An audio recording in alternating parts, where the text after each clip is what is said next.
Well, good evening, everybody. Welcome to another edition of Exploring the Matrix, where Jennifer and I grab our tinfoil turbans, and jump on the magic carpet and ride the ether to wherever the ether wants to take us, and put on mud flood boots while we're at it, because if we get off, we might jump into the mud flood. Anyway, it's good to be back. It's been a couple weeks. It Had a is. little vacation, took a little trip to a conference for work, and got to Nice. see Pops for a few days, and Good. got a lot of bugs on my car in the Oh, yeah. process. Oh, I hate, especially driving through Georgia, Jennifer, at night. It's like it's very bug city, It is buggy sweet. especially when you don't have any washer fluid. Oh gosh, yeah. Yeah, this is the time of year too that it's pretty buggy. And speaking of buggy, is that your backyard? Are you in nature? Are you sitting outside? Yes, I am. And I had been neglecting this, but I am back outdoors, everyone. And the birds are out I here. remember you used to do a lot of your live streams What? out in the Yeah. yard, or out. I thought those were cool. Wasn't there like a? No, that was somebody else. Like a guy in a monkey suit or something involved. That wasn't. I might be thinking of another show, but there was another guy that did stuff outside, like on a picnic table. He was like wearing a monkey or ape gorilla suit or whatever. I don't know what it was, but I don't know about that dude. Yeah, no, I've been out here with the cat. She acts like a little monkey sometimes. I told her to behave herself, so she's out here too. So if you see me look over that way, it's because I have to keep her. keep her away from the skunk apes. Yeah. She likes to harm little creatures. I told her to elevate her consciousness and stop doing it. Leave the chipmunks alone. And birds and lizards, and I said let everyone live like don't mess with the creatures. Be nice. Casey, hello. How you doing, Casey? We got one. It's always good when we got one. So thank you, Casey. I know I can always count on Casey. Exactly. You have a really good clear picture. That's weird because you're outside, you got good light. Not that you don't have good light when you're indoors. It looks different outside. It's just like clear. It looks, I was surprised too, because I think it's, going to have issues, but it's really nice. I guess the light really, I guess with these devices, right? They, did I freeze? She said I froze. No, I didn't. At least on my end, you didn't freeze. I didn't. Oh, okay. I know that's been happening a lot.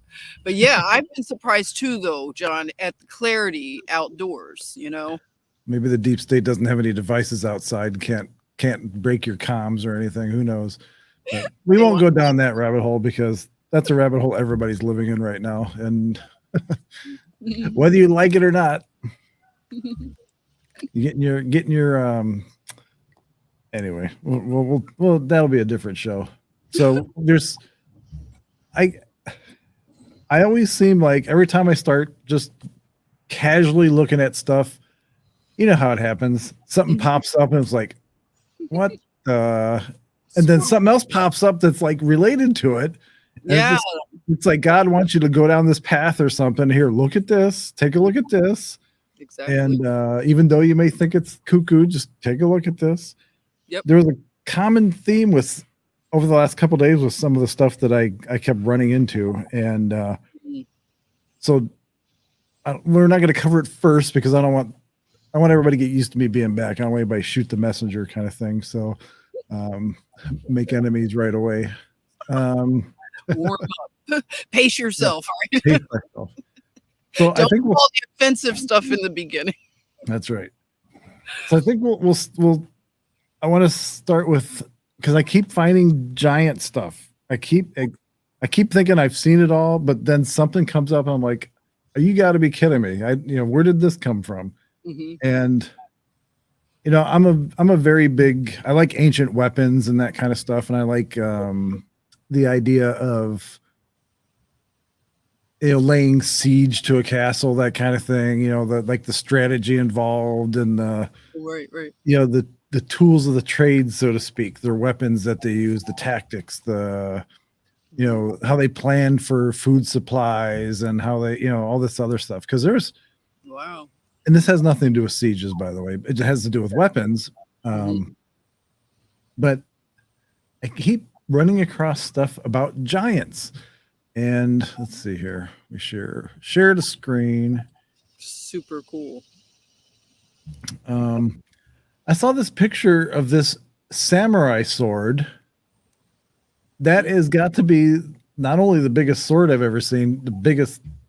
I don't even know how or why somebody would make a samurai sword that size unless you were like 10 feet tall or 15 feet tall, or whatever. Mhm. I mean, look at that thing. It's Wow. huge. Look at the handle. Yeah. I Wow. mean, oh Amazing. man. And it says pictures are worth 1,000 words. We all know by now giants existed and might possibly be still with us on some remote island somewhere. Who knows? When I was a blacksmith years ago, one of my jobs was making fancy fire pokers.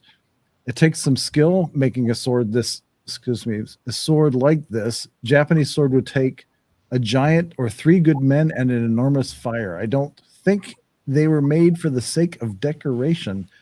And I've seen a lot of these claymores, these big claymores. I've never seen one that big that this guy's standing next to. I've seen claymores um, that are pretty big. It would take a massive man that had a lot of strength to wield that sword Yeah. and to use it Wow. as it was intended. And then on the left here, I've got these pictures. I think That's amazing. bigger. Uh, Oh I boy. mean, it's like that's crazy. That Mhm. is crazy. How big that sword is. Actually, the one behind it too. And Yeah. I personally believe stuff like this is not made for decoration. Like what Yeah. would be the practical purpose of having a sword that size as a decoration? I mean, No, no need. I mean, yeah, that's the easy answer. Wow. I mean, and it's funny because I downloaded the Highlander TV series from like the 90s, and I was watching that last night. And Okay. it's weird because that's when I ran across this claymore, and this claymore is like a typical European, like Scottish type of weapon. Wow. And but I have never seen one that big ever. I Yeah. didn't know they even existed. Oh These are boy. guns. Look at these muskets kind of deals. Yeah, that's amazing. Because the thing about it, it's not too much of a stretch, pun intended, to imagine this proportionally, because the person wouldn't have to be that, like, okay, what it, what am I looking at? Like, what is your guesstimation as to the height of someone that would use a weapon that size? What are you thinking? You'd have to be 12 foot tall because Okay. a normal, like an average man of, let's say an average man is a hunter, let's say he's 6 feet. We'll just use 6 feet for Mm. giggles. And having used rifles myself, when they're not loaded and I've kind of got it cradled over my arm or kind of leaning against the ground, it's probably about 5 feet or so, at the most 5 feet. And Hmm. so Yeah, that I see. that gun is about almost twice the size of that guy there. So Mm. I would imagine that somebody would have to be at least 12 feet tall to use something like that. Because every gun has a nice recoil, a kick. So Right. there'd be no practical reason for a normal person to use something like that. Hmm. Exactly. So a 12-foot person, I think that I've never seen anyone that tall, but I think it would be absolutely shocking to see, but at the same time, it's not too tall. You know what I mean? Like, Right. it's It's like, it's like you can wrap your head around this, because yes. it's like, okay, it's not, if this were something that was just, you couldn't even see it in a picture frame, then it's hard to have the mind really stretch to imagine it being real. But because he can stand this up and it looks like you said, that makes sense. So like a 10 at least 12-foot person would use a gun proportional to that size, 12 feet. Like that's gonna make the room get quiet. Right. And this short old guy holding this long rifle. I've seen long rifles before. I've never seen one that long, but I've seen long rifles like that. Hmm. And depending on when they were made, like if they were made pre 1800, they didn't know a lot about rifling of the barrels, meaning like making the projectile spin as it leaves the barrel to give it accuracy, to give it distance. Hmm. So they made these longer barrels. You can see like from where his hand is here to here. This is all barrel right here, and that is only for distance accuracy, and which tells me that gun is a primitive weapon. You know, not primitive like 500 BC, but like 1700s or whatever. And but it's so take it for what you will. I mean, for anybody who's watching this later down the road, whatever, for all I know, this could be photoshopped. I have no idea, but I keep running across stuff like this, and it's hard to get away from seeing. Like, you can't unsee this. Right. No. Oh, you know what? Something funny with the picture you just passed. Why haven't we thought the birds were a strange sight in that picture? And that's why I thought Photoshop at first, because there's a lot of ducks. Okay. Like because that was duck like hunters, the kind of thing. But it's like a lot of geese flying over. Yeah. I thought at first they were aircraft. Why would I think that so many aircraft would be in the sky? But that's odd, isn't it? It is odd. And that's what made me, like I said, kind of, hey Karen, how you doing? Hey Karen. But that is what made me think, maybe the old Spidey sense is kicking in, and like maybe somebody combined a bunch of pictures here, Mhm. Maybe this dude's actually leaning on a couple poles or something or whatever. I don't know, but food for thought. So I'm not a debunker of pictures because I don't really have the technology to do it, but I did want to talk about an interesting, because we've talked about like the World's Fair, and we've talked about like the Crystal Palace. Right. And we've talked, what's going on here? Like Windows just decided to use a different program for my pictures now. I hate that when it just decides to change default programs.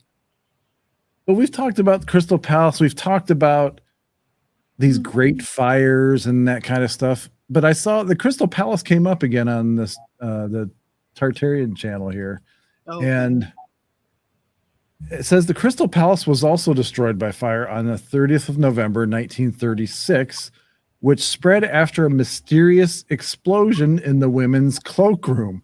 You always had, that's a good place for an explosion, is the women's cloakroom. That's typically where it's going to, if there's going to be an explosion, it's going to happen in the women's cloakroom. I mean, the coats that we wear, the tweeds are very dangerous and highly volatile. It must be that Scottish tweed. Yes, the Scottish tweed is just volatile when it's worn by women and we check it into the cloak room. Yeah, it's like you have to have a bomb specialist in the cloakroom now or something, Sorry, ma'am, you can't hang that in here. Right. Mixing it with that mink over there it's a recipe for disaster. Those two animals didn't get along when they were alive. How do you think they're going to get along in this coat room here? That's right. I mean, they really insult the intelligence, don't they? All these fires. I know. Especially the fire mixed with explosion. Yeah. They were really doing that a lot back in. Well, I guess so. They were testing all those. Grenades were popular back then, apparently, as far as having something in your pipe bomb or whatever in your. Its wooden flooring and the flammable exhibits fueled the fire until it was unstoppable. The Assyrian court went up in flames with the rest. And Hmm. it reminded me of that when we did the show about the like the Great Fire, like in San Francisco, where they were blowing up buildings or dynamiting buildings just Right. because they thought that would stop the fire. But then eventually it was just like, just keep going, just keep blowing crap up. We'll eventually Hmm. Yeah. but it was a beautiful place. I mean, it Very. was Oh, beautiful. And I have to also make a point that I find it odd that it was called the Assyrian court. yes, That's very key. Like Assyrian and things that are going on now with yes. that area of the world. Just the connections are there. It's like a mirror of our times. And keep this in your head because at some point we're going to talk about this. Keep these little hieroglyphs, these little figures of these sphinxes and stuff. Because I came across something also that I know Jennifer's going to flip her lid on. She might even break her notepad out. That has to do with one of the last dynasties in Egypt and Scotland, Okay. and Mhm. it's it's it's something. I'll tell you. Okay. That'll be the warmer up to the real big one I got because Uh-oh. you guys, if you don't have your depends on, you're going to need to get it probably in the next 15 or 20 minutes or whatever. Good warning. Got my writing, my pencil.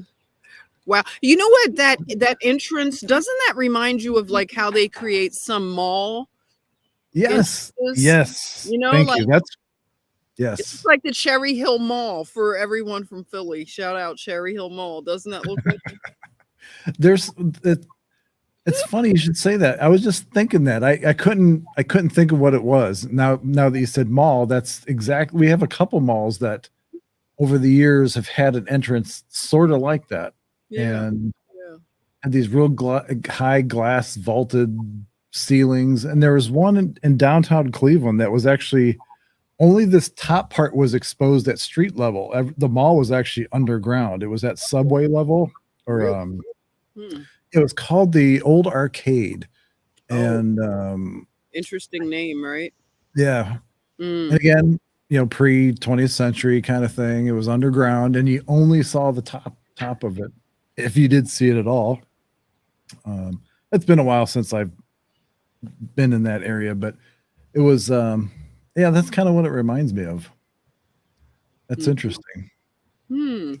It So you is. get I see mean, it that's burn. what It's makes burning this good. so eerily like we get the feeling. I think Karen, you use like the deja vu thing, right? Didn't you mention deja vu?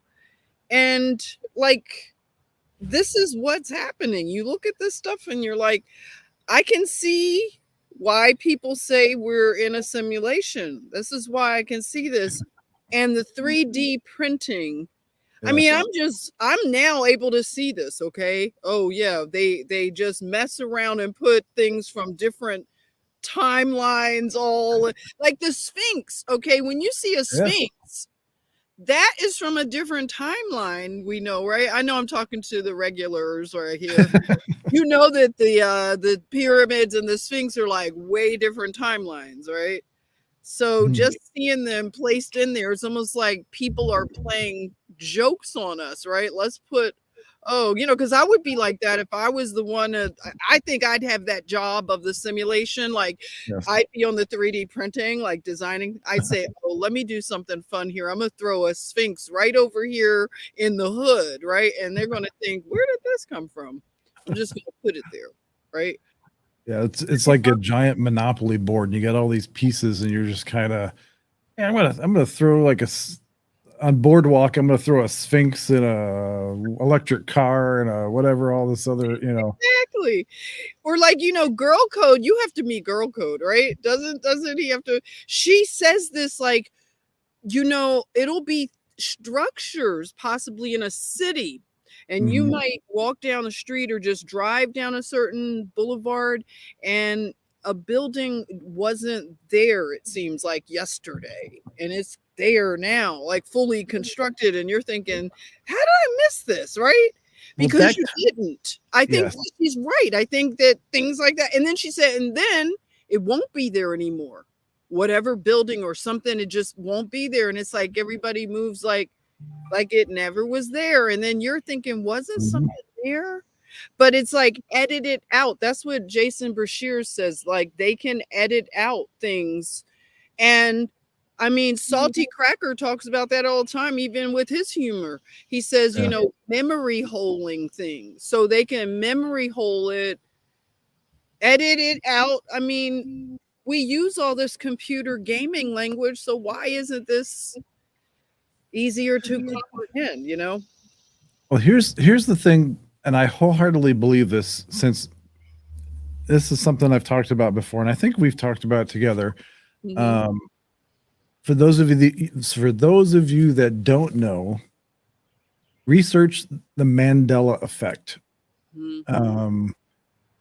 And that, to me, the Mandela effect is more appropriate in some cases because the manipulation of time, the manipulation of the timeline. And when you have a quantum computer, when you have a computer or an entity or a device that can literally communicate or exist in multiple dimensions at the same time, like Project Looking Glass, for example, and you could manipulate and see things in the past, present, and future at the same time.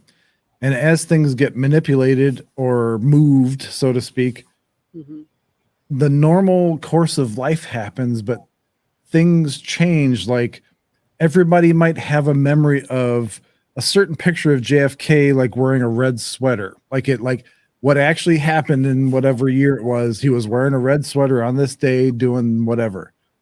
But the history books now show like he was wearing a blue sweater Right. on that day Mhm. instead of a red sweater, even though we all remember it being a red sweater. And we could have swore that that's what we saw in our history books and that's what we learned at school.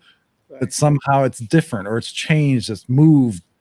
Our Mhm. lives haven't changed, but the event has changed, or the person's, the buildings have changed, or whatever it happens to be has changed. And Mhm. that's, to me, the Mandela effect is huge. It is. And you know, like going back to Girl Code, because she's helped me put a lot of these things together and understand them. And Jason mentioned a lot of this like last week, where if you're thinking of this, say just hypothetically, no one has to accept the simulation theory. It's a theory right now. Mhm. Let's have fun with theories, right? So if we look at it this way, that we all agreed to come here to some people say ascend, learn. This Right. is a university, and we agreed to this, whether you want to believe it or not. Like that's a crazy thing to agree to, but for some reason it's there. It's here to do something good for us. Like it's to produce a good result.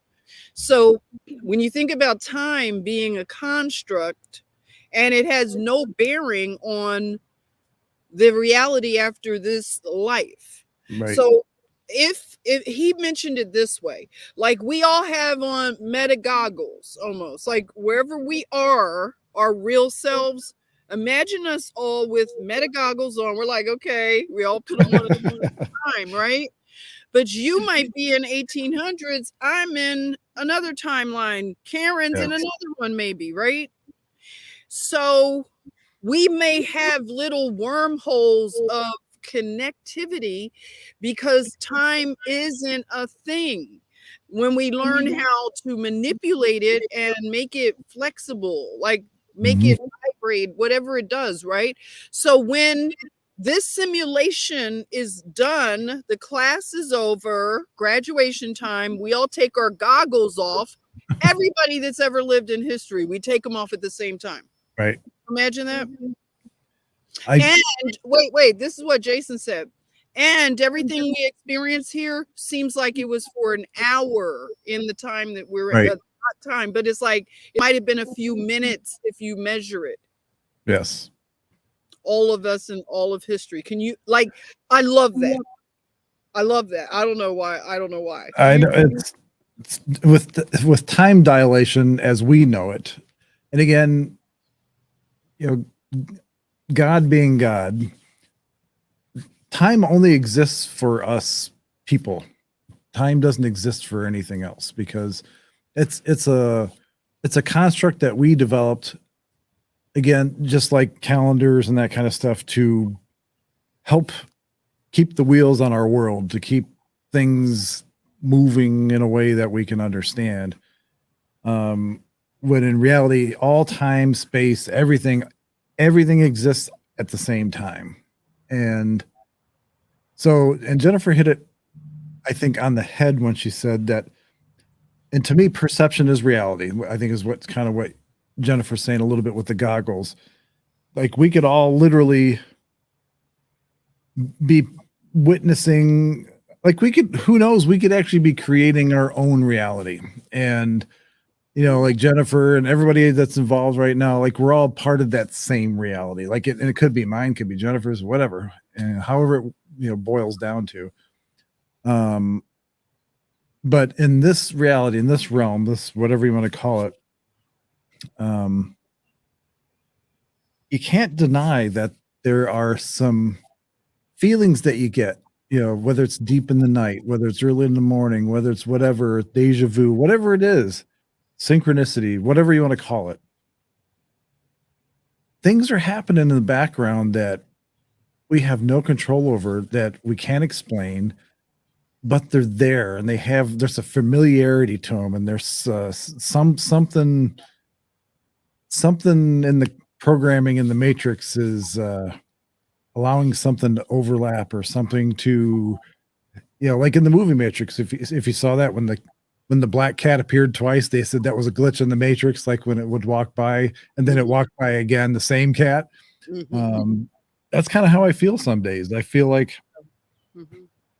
there's little like rewinds, real quick rewinds, like in you're reliving that moment really quickly and tying it in with what we've talked about before, like with race memory and that kind of stuff, and that whole familiarity with this old architecture, like this Tartarian architecture and this mud flood stuff. It really, I think there's a familiarity because we know about it. Like we know about it. It's just there's a veil over it in our heads, in our brains somehow. There's like a wet cloth covering our smoke-filled little wheels, cogs that are moving. And there's God, what am I trying to say? I had an easy explanation, and my brain just goes, and it's like, here, let's throw this concept in there too. No, we're following you. It's like we're all feeling like what we're saying, like we're speaking what we're all thinking. You know what I'm saying? So we're right there, like vibing with what you're saying, because it's hard to put it into words sometimes, because it's like, what I'm talking about. Like, we know what you're talking about. Let's use the metaverse thing. Let's stay with that analogy. Let's go back to like the 80s when video arcades were a big thing. Right. I remember like growing up, we had an arcade in our town. Actually a pretty good size one. We had probably 100 games in there, and we spent a lot of time in there. So let's say you had a favorite game, like mine was Asteroids and Galaga were my two games. But as you're walking through the arcade, you see people playing these other games, and you see like the characters, you see the whatever's going on in the games, and it sticks in the back of your head, even though you never played the game, and you're walking by like it's somebody else's experience. So you're walking by all these different experiences with all these different realities happening at the same time in the same room. So like to your goggle things, like you're on your game, you've got your thing going on, but in the back of your head, like this Tartarian architecture looks familiar because you've seen it in another game. Like you've seen somebody playing that game, or maybe you played that game yourself in the past or in the future, or whatever it happens to be. Right. And yeah, that's getting deep. But anyway, and maybe now don't accuse me of anything, okay? of eating from the tree of knowledge. We're about to say I'm not a Gnostic, but I might play one on TV. No, I'm just saying, okay, what if we are computer programmers too? What if some of us are game programmers, right? That's where I was getting And to. we're working out the programming, but we have to actually be in the game Right. and Like we're beta testing it. I'm not saying that anything don't. Yeah, it's like you got to beta test something before you roll it out. You know, you got to make sure all the wheels are on the wagon and the bugs are worked out, that kind of stuff. And who knows? I mean, who knows? I'm just saying. It does feel like a simulation a lot of days, you know, and it feels like things are getting figured out as you go along. You know? And you know what? I'm going to admit something to you guys because I don't think you'll judge me, but I have tried psilocybin. Okay. I have. You've had shrooms? I have. Yeah. I've always wanted to try them because everybody's told me that like that's like the safest way to do it kind of thing. Mm-hmm. Compared to like ayahuasca or whatever that's called. And, you know, mm-hmm. I've never tried that, but I have tried the psilocybin, and I don't talk about it a lot because I know that in our spaces, sometimes people are really shut off. Like I was shut off to that. I thought like everybody that did that would wind up in a psych ward because I used to work in a psych ward. Okay. People probably think, oh, you were in a psych ward, but I'm saying like, I know of patients that have come in and they were given something. I'm not saying it's psilocybin. I know that all that other street stuff, you know, they learned more about drugs as a nurse than anything. Okay. Street drugs and pharmaceutical, all the same, right?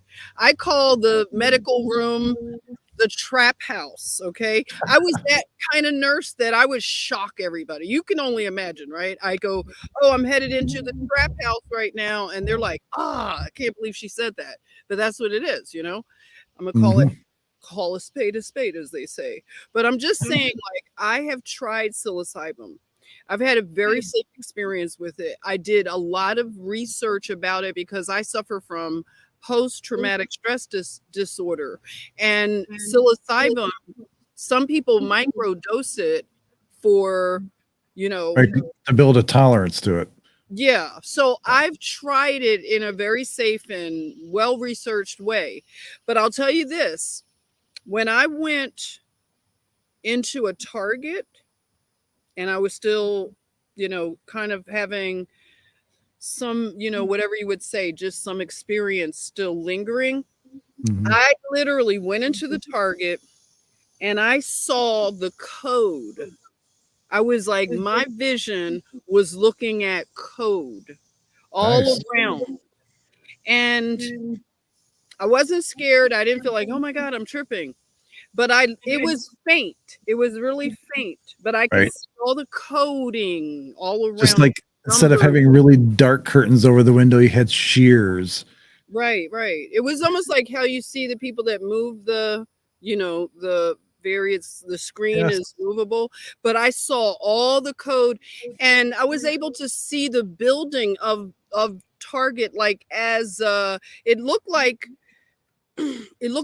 like when you build a model, you know, when you're younger and you build a volcano and you do your little houses. And I used to make like the electrical lines with the poles. I was doing a whole city, right? Mm-hmm. Trees and everything. That's what the Target felt like. It felt like I was walking into one of those little model towns.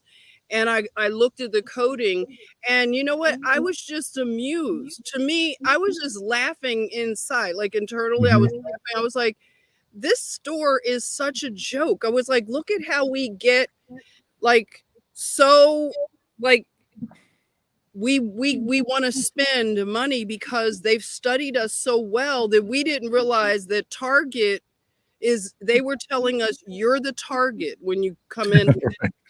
You're the target is right here on your back when you walk in, a big red target. So it you know, it allowed me to see the reality in the joke that it is. Mm-hmm.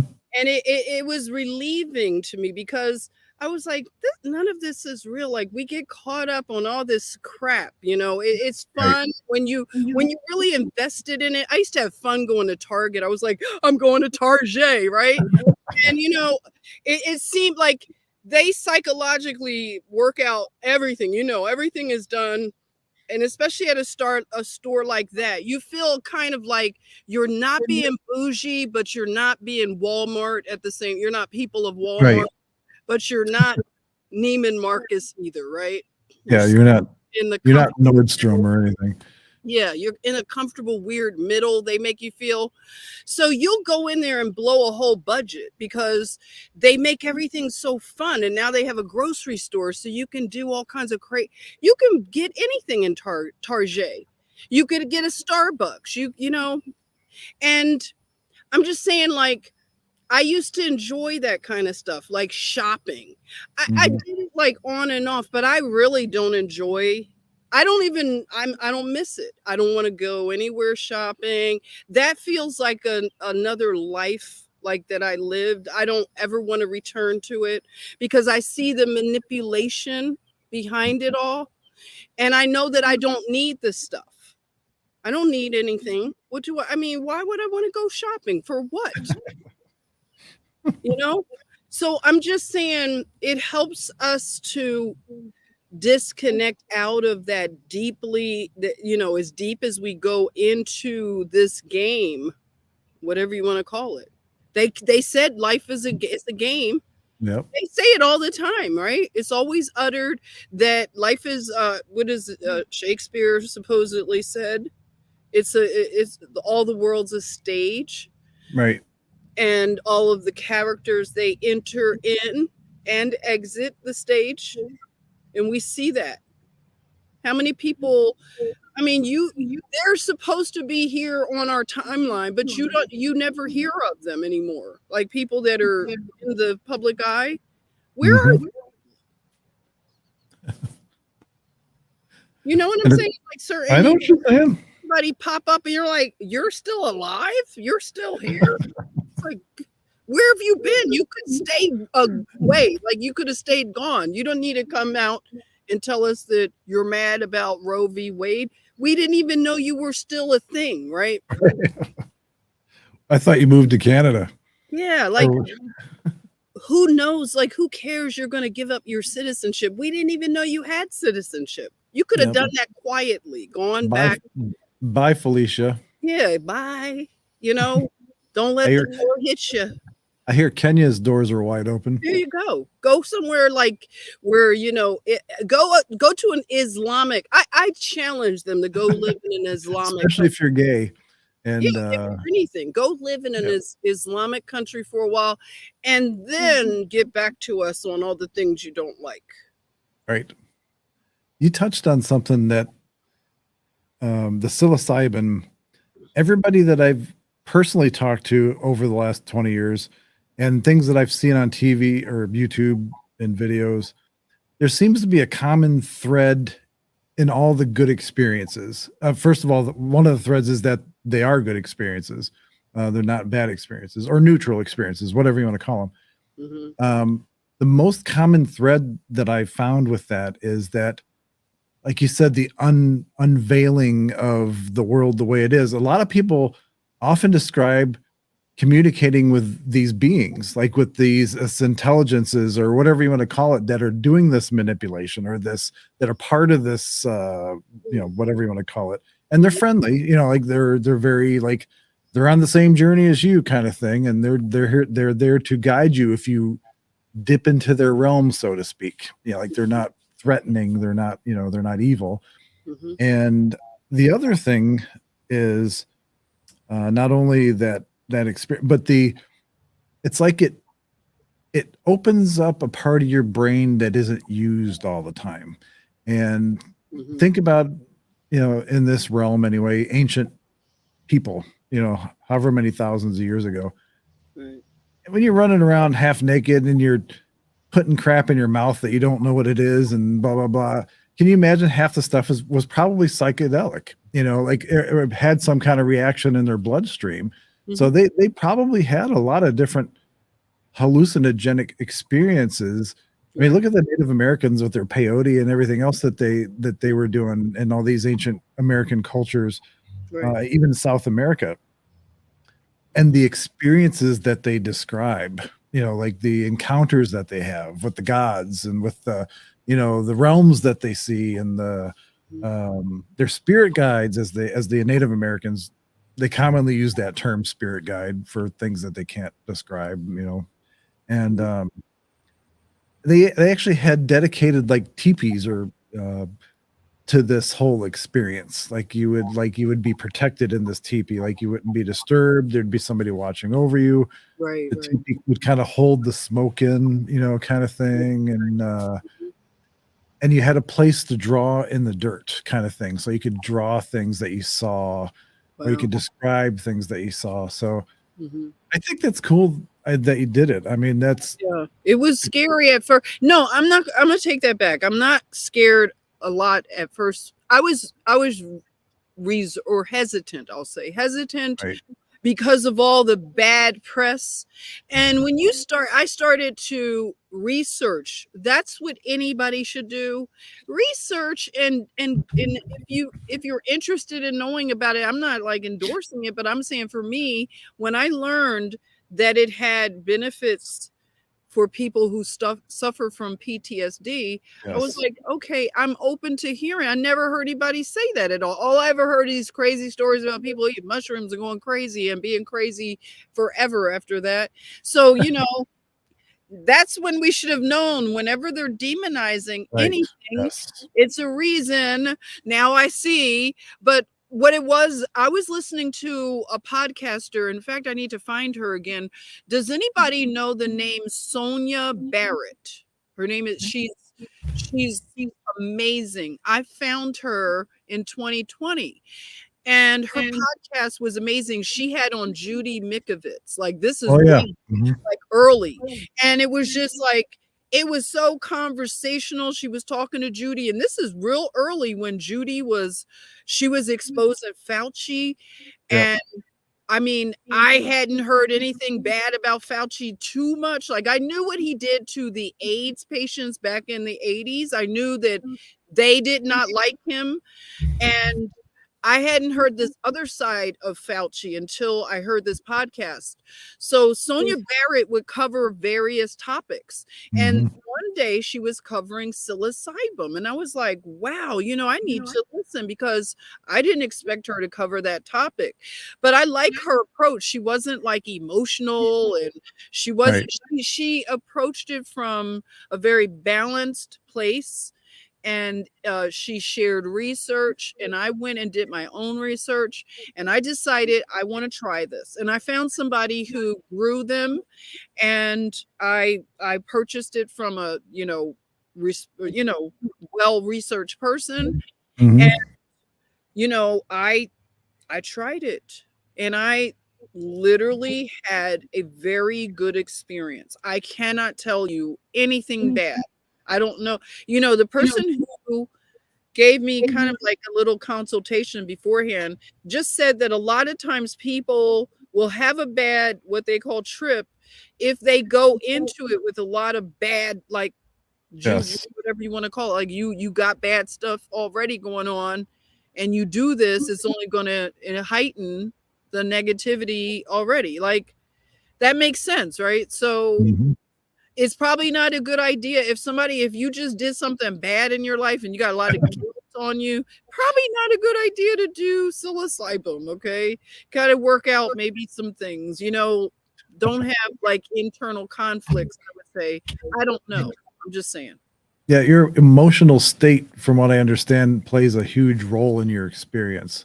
So, like, if in a fearful mode or you're like doubting your self-worth kind of thing, and so a lot of these places I know, like you go through this class beforehand, like you go through this like with a group of people or an instructor and a couple other people, Mhm. and it gets you to a place where you're peaceful and you're calm and you're relaxed.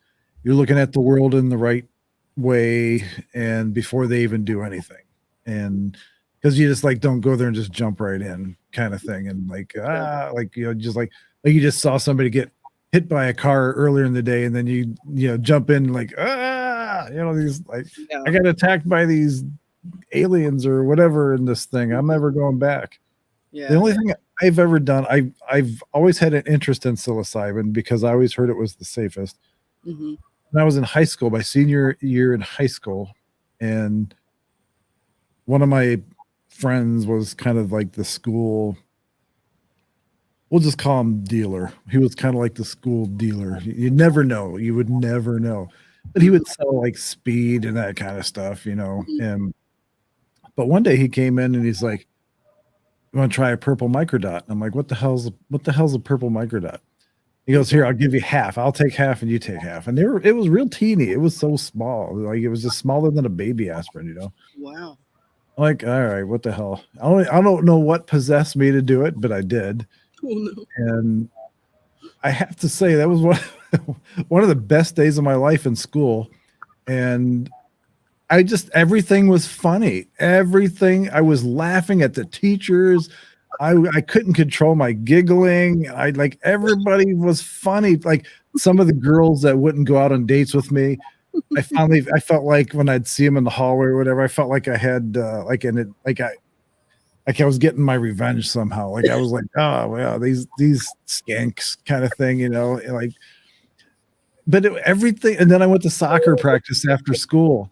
Uh-huh. Keep in mind, I took this like at 8 o'clock in the morning, and the effects of it didn't wear off until after soccer practice when I got home from school. Like this was like 7 o'clock. It was almost 12 hours of just like, oh my God, I cannot stop laughing. This is like everything's so damn funny. The coach was funny, but Yeah.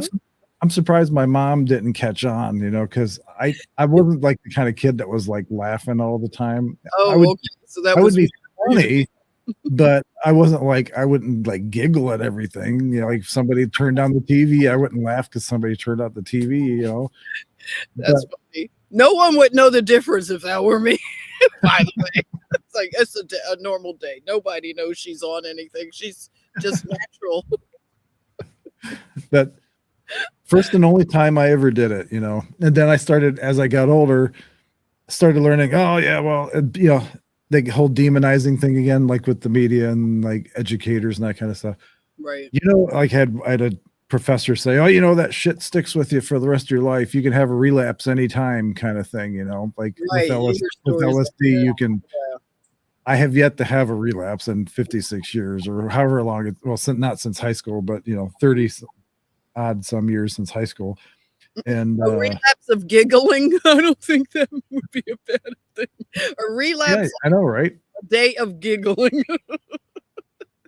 But I'll never forget that experience and how like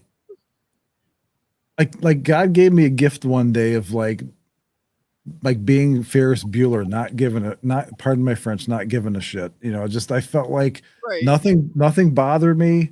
Mhm. Nobody bothered me. Wow. It was just Yeah. me and the world. Amazing to imagine like a day of a break. You got basically a break from the social construct, right? You Yes. didn't see these people as anything more than just whatever. They were funny because they take themselves seriously. Like too serious. Like that in itself is really funny. People who really believe their own press, if they're Mhm. semi-famous, A-list, B-list, whatever. It's like it if things got real around here, none of that would matter, would it? Like, who would want to know what Kim Kardashian would do if if the grid went down? Like, would we be thinking, what is Kim doing? Oh my God, is Jersey Shore still there? Are they going to be all right? I wonder what the people like P. Diddy would say, like right now, right? What are the people right now like? What's Maxine Waters doing? Would you care? Are those the people that you'd be thinking about? No, you'd be thinking about where are the Amish? Where are the Amish? Okay. They're the new celebrities. I'm glad I don't have to see Lori Lightfoot anymore. Yeah. Can you imagine her in an emergency situation? I can't. Abortions for everybody. No guns, just for the criminals. You citizens can't have any, but the criminals can have all you want. That's where they were convincing their city, residents to do not resist robbers. And Right, remember exactly. they were telling the people that last year, don't resist them. Just give them what they want. It's just like being at a campsite and saying, "Don't mess with the bears. If they come into your campground, don't mess with them." Throw You them know, a sandwich and run. gee. People amaze me, and you ever, I mean, think about it. What would happen, like if this was like a Batman movie or something, and like the Joker or some criminal, a super criminal, Hmm. decided to drop all this stuff in the water around the country, like LSD or psilocybin or whatever like that. And everybody just was like, it was like Woodstock times 1,000, like everybody would be like, yeah, man, that's groovy, man. And That would be funny. Okay, if John becomes the president, like he may do that. Okay, like have it all sprayed in the like. Can you imagine like the oh no, John, that's more effective. Like do it with the chemtrails. Like put some happy sauce, some happy dust in the chemtrails and chemtrail the whole doggone country, right? And then have everybody come out. And Karen, you're gonna be the DJ for Harlem. We're gonna pick DJs in every district and we're going to have all the food supply brought out of all the secret stocking, wherever they're stocking it all up. Bring it out. We're going to have barbecues everywhere. Everybody's got to come out of your house and you got to talk to each other. it's like your idea of when you were talking about like living, not I don't know if it was an island or whatever, but you kind of did your own thing, then you travel around, and then like you'd run into somebody and like they were doing their own thing, and you'd get together, you'd have dinner or something, like you have a luau or whatever, just kind You of have to thing. eat And 3 meals. Everybody in your neighborhood. Can you imagine? Like, we're going to set a table up somewhere in the neighborhood outside. Okay, it like was a going to be buffet, like a gigantic buffet. yeah, buffet. Everybody's on like your John's doing the chemtrailing of the happy dust, and everybody else. You're Casey. You're on beverages. Karen's on the DJ booth. I don't know. I'll be doing something. Okay, you already know. I'll be doing something. I'll be passing out the beakers And everybody's with the got happy their juice. role, okay, and we'll just have food trucks and night markets everywhere, and you have to come eat outside 3 times a day. You get up, I don't care, brunch. We'll have coffee every morning. Everybody, but you got to sit down and talk to each other in the common Right. sitting area. Okay, if you I start agree. if you start fighting over Roe v. Wade, we're gonna have people to break it up. Okay. We're gonna have Gilgamesh is gonna be hanging out with us. So The guy that has that samurai, he's gonna have that's the right. samurai like, what did you just say? You apologize. Stop calling him a cutard. Or David would show up, out of nowhere, like, "Hey guys, I was hiding out all this time. You do know I slayed a giant, right? Okay, well, I'm the bouncer, so I'll kind of hang out, and I got my rocks ready." I love Then it. you got, if any of you've seen any of the Cheech and Chong movies, I can't remember. I think it was Up in Smoke. There was one scene that I still laugh every time I think about this scene, and it's just like it's such a perfect for what we're talking about, like a perfect example of how not like being connected to anything. Like they were sitting in the car, Mhm. and of course it was full of smoke. And I think Cheech says, or no, maybe it was Tommy Chong said, he looks over at him, he's like, "Hey man, I feel like I'm wearing a dress, man." And just the way he said that, it's like, I feel like I'm wearing a dress, man. And they're not even moving. Like the car's sitting on the side of the road, and it says something to the effect of, "Slow down, man. You're gonna get a ticket. Gonna get a ticket, man." And they're literally not going. They're not moving at all. And that's kind of what I, envision people Mhm. just sitting around all these little huts and stuff and sitting, just like, Yeah, exactly, like little dwellings, like all over whatever, like little, I don't know, I think, Vardo wagons, right? Everybody gets a Vardo wagon and a horse. You tried to cheat and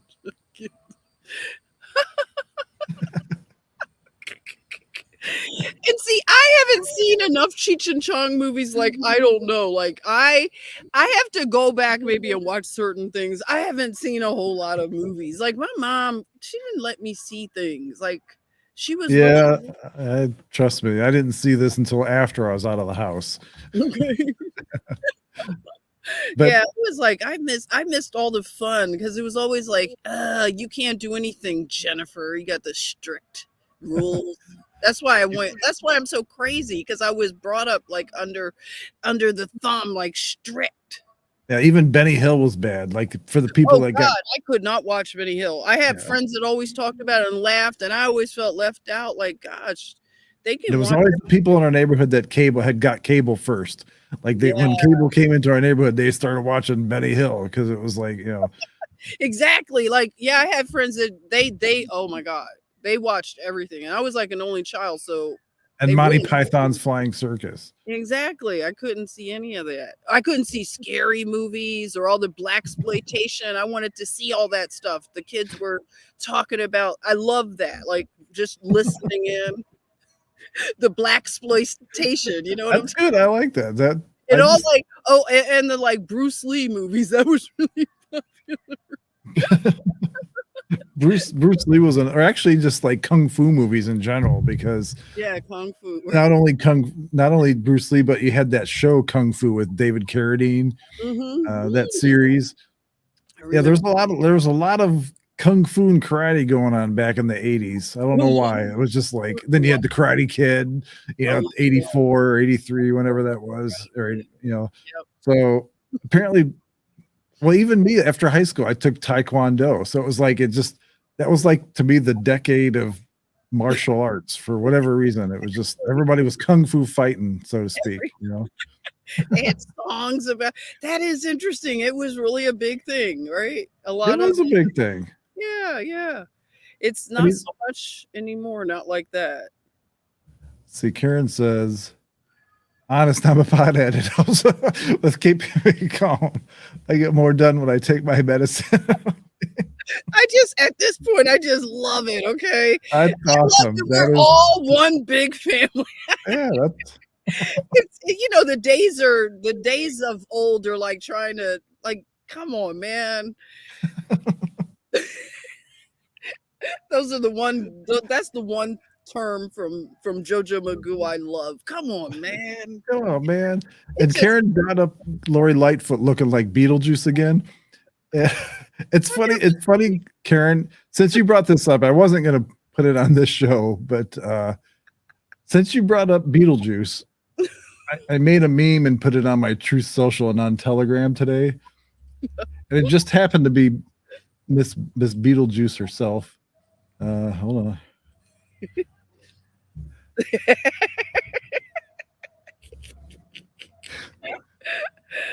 and you know what? She did not look like this. I don't know if you've seen a picture of her before she got into politics. She was like another person completely. She looked human.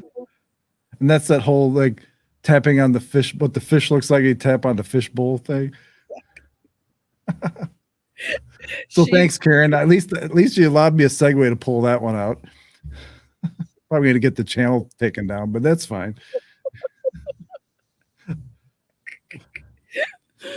It's clown world. We're all it's you know totally the apocalypse. Like, my buddy Paul Romano. I just like he is apocalypse. I like helping that. he's helping people get through it like you are with the memes and Salty Cracker and JP. Like that is what's needed, And And JP was not on that boat for a while. Like for the longest oh, time, he was like really? he was against What? conservatives and Really? I Trump didn't and know everybody else. And he just like one day he's like, F the that. Democrats and the liberals and whatever.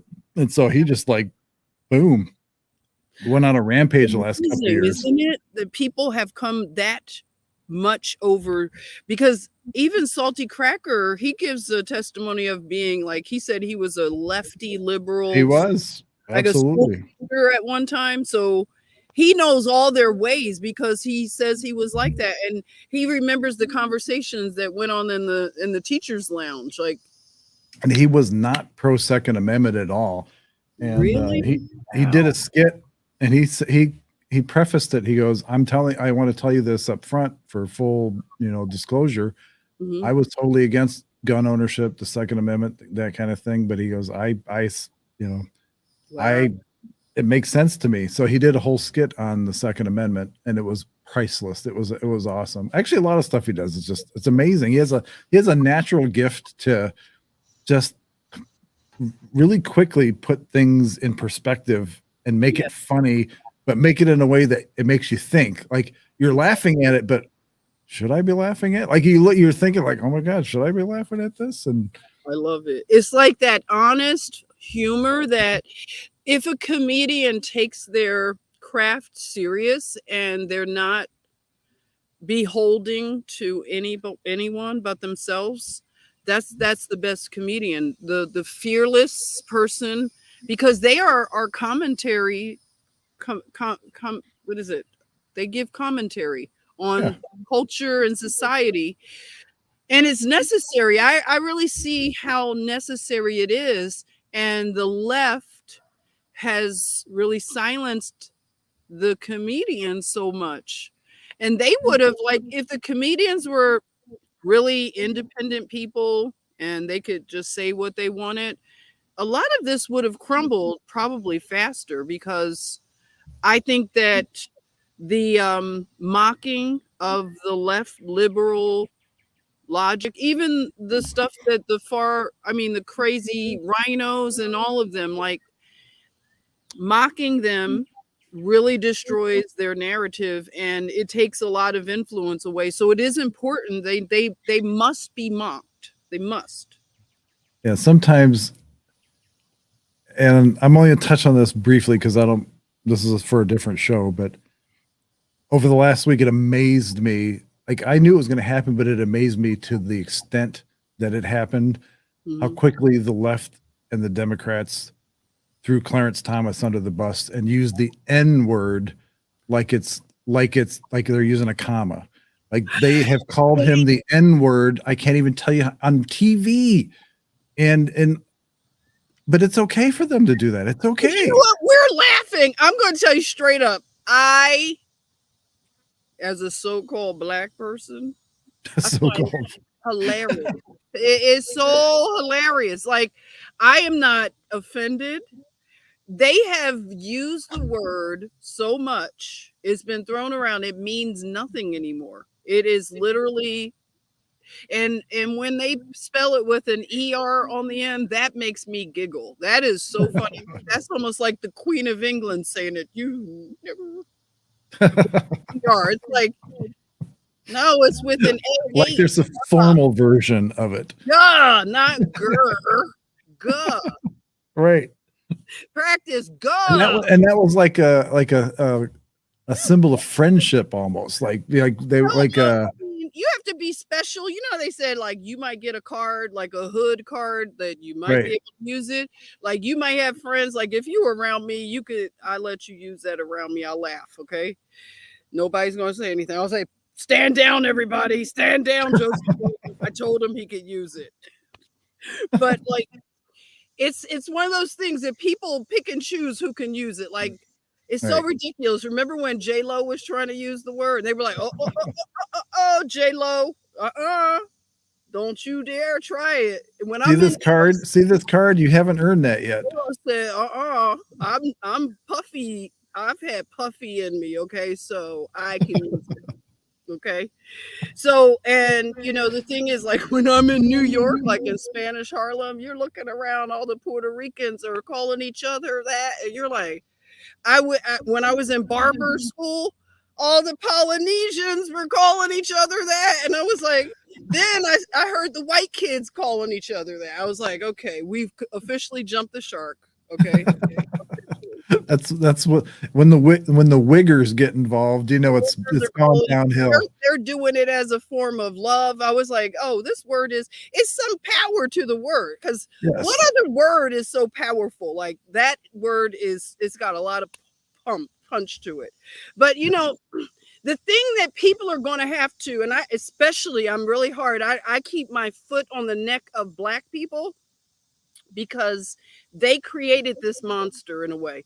Yes. Because they have allowed the white woman, the liberal with the Kool-Aid hair, they have allowed that woman, that crazy, crazy woman, to put a battery in their back. And anything she says that they should be offended about, and they would take offense at me saying that. But why is it that the media decides when everybody should be outraged? Yeah, there you are, right there. And they're going to make this into LGBTQ, RSTV, WLTV, that is going to now be, they already start that narrative. They're like, it's you next, LBGTQ, RSBPQ. It's you next. So, FJB. you know, and they're trying to incite the fact that Clarence Thomas is married to a white woman. They're like, enter, you know, that they might try to make you answer for the loving versus love. What is it? Loving versus Virginia, you know?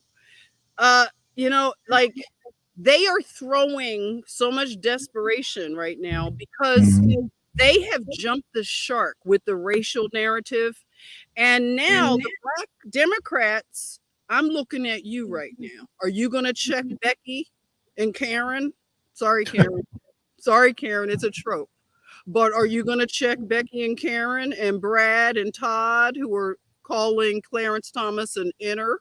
Mhm. Look, because that's the monster they created, because they have put their alliances together with a group who votes against them. They don't realize. So it's like now everybody has like this dilemma because it's like, okay, they're calling Clarence Thomas an inner.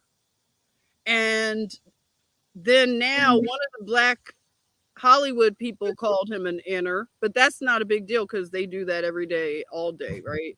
But it's the little white liberal women. It's mainly the women Mhm. and probably the LGBTQ because they get a little saucy too sometimes on Twitter. You know, they get real confident, you know, because, you know, they're the superstars of our culture. They could do a lot and get away with it. But Black people are in a trick bag right now. If they have put their lot in with the Democrat Party, they're in a trick bag. And I'm just sitting here like sipping my tea, watching. I'm like, wow, they called it the N word. I'm waiting for someone to respond. Like, where are you? What is his name? Charlemagne the God? Are you Jeez. Charlemagne the God? What do you want to say about this? Oh my gosh. I'll be listening. And then they've got shows on Netflix. I think it was on Netflix where people like Gwyneth Paltrow did a show on vaginas. I mean, Oh, they yeah. literally. I Nasty. don't know if anybody saw that. That was like, She's where, nasty. where the hell did that come from? It's just She's like, a nasty 304. oh my God. She's a nasty 304 right there. And they don't She buys hide candles. anything. Oh, it's all that. But it's okay for them to do it. She's disgusting, John. Do you know she sells a candle that has her vajayjay juices in it? Jeez. You didn't know that? She sells Oh a my gosh. candle on her site called Goop. It's called Goop. I keep up with these people. Oh my gosh. And it's her vajayjay like essence. She might as well just call it schmegma or something like that. Whatever. They are disgusting. And the other one does something similar. Something like, what's her name? The Lady Gaga. She was selling a perfume that had something with her essence. They're nasty 304s. Let me see where Josephine is, sir. I'll be back. I'm still here. Keep talking. I'm outdoors, y'all. I'm gonna go get the crazy cat. Oh my gosh. So let's see. Uh, yo, three. What did I? I'm gonna have to say. Excuse me. Ask Jen when she comes back. What the heck is a 304? Anybody? Karen, what's a 304? I mean, in simple language. Yes, Casey says what's 304 as well. Yes, they straight cray cray is absolutely true. I mean, that's an understatement. Especially when you look at people like them and then Angelina Jolie and Brad Pitt when they were back in their heyday. Oh man. I saw a comment that where is it at here? Yes, Karen, the memes really opens the door. Absolutely. I use memes all the time. Oh, I gotcha. Ho backwards. Okay. Okay. 304. I'm gonna have to remember that. That's just like on the calculator back in the old days, like 7734 was like HE double hockey sticks or whatever if you read it upside down. All right, so I'm gonna start this next segment. I want to start when Jennifer gets back, but because of course I don't want her to miss it because she's gonna grab her notebook, I'm sure. So what did you find her? No, I'm gonna have to go on another round. She's a crazy little cat. Karen, you were praying for her. She's in 304 duty. Kimberly Hanson, how are you, Kimberly? Hello, Kimberly. I had Karen explain what a 304 was. So Oh yeah. Now everybody knows. Okay. Yeah, that's like I was saying back in the day when you had calculators, it was like being crafty when you'd type 7734 or something and then flip it upside down. It was like HE double hockey sticks, you know. And exactly. So now you know we got to use code. We're on a codex right now. And I said, now that I'm gonna start this next segment, you're probably gonna pick up your notebook or something. And then Karen says, Jen will have a library when she's done with all those notebooks. I really will. And I mean, I go through them so fast. It's amazing. Yes. Yep. And yes, I know Jen has class. Oh, thank not, not gas class. Okay. Not gas. I'm going to find that cat eventually.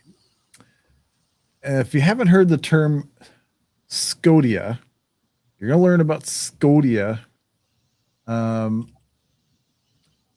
Skeletons in the Cupboard video series, I've touched on it a couple times in a couple different videos. And so this is here. I'll read this as a preface. Connecting the dots continued from the Skeletons in the Cupboard series in the Colburn Bible. And we've briefly talked about the Colburn Bible, and we may do like a whole episode on it because it's to me it's very interesting. And the real, in quotes, Exodus. Scotia and Scotia are the names given to the mythological daughters of two different Egyptian pharaohs in Irish mythology. Scottish mythology and pseudo-history. I love that word, pseudo-history. I think all history is pseudo-history, by the way. Though legends vary, all agree that a Scotia was the ancestor of the Gaels. And if you know the Gaels, you know, that's like that whole, you know, the Gaelic community, like the Celts, the Irish, Scottish, who trace their ancestry to Irish invaders called Scoti, who settled in Argyll and Caledonia regions, which later became known as Scotland after their founder. Why did these people get wiped out? I think mainly because it wasn't in their nature to fight back. They forgot an N there. So I wonder, I got a couple things here. Come on, where's it at? There we go.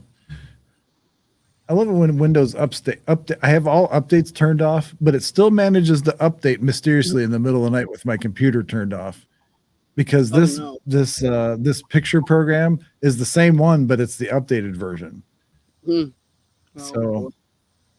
so I'm going to talk about a couple things here in a minute, but Scotia, talking about the Gaels, Scotland, and the daughters of the Pharaohs.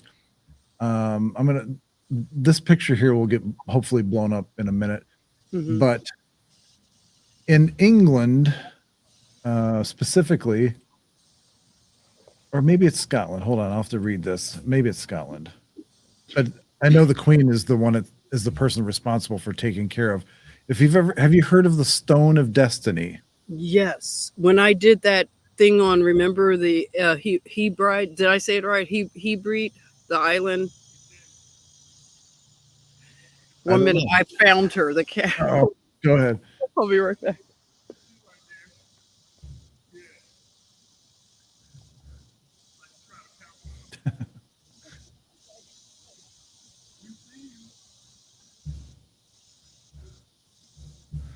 So anyway, the skeletons to Scotia, as it's called.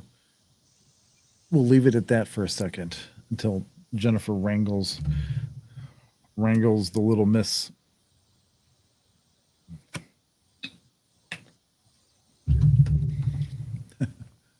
So let's see, we've got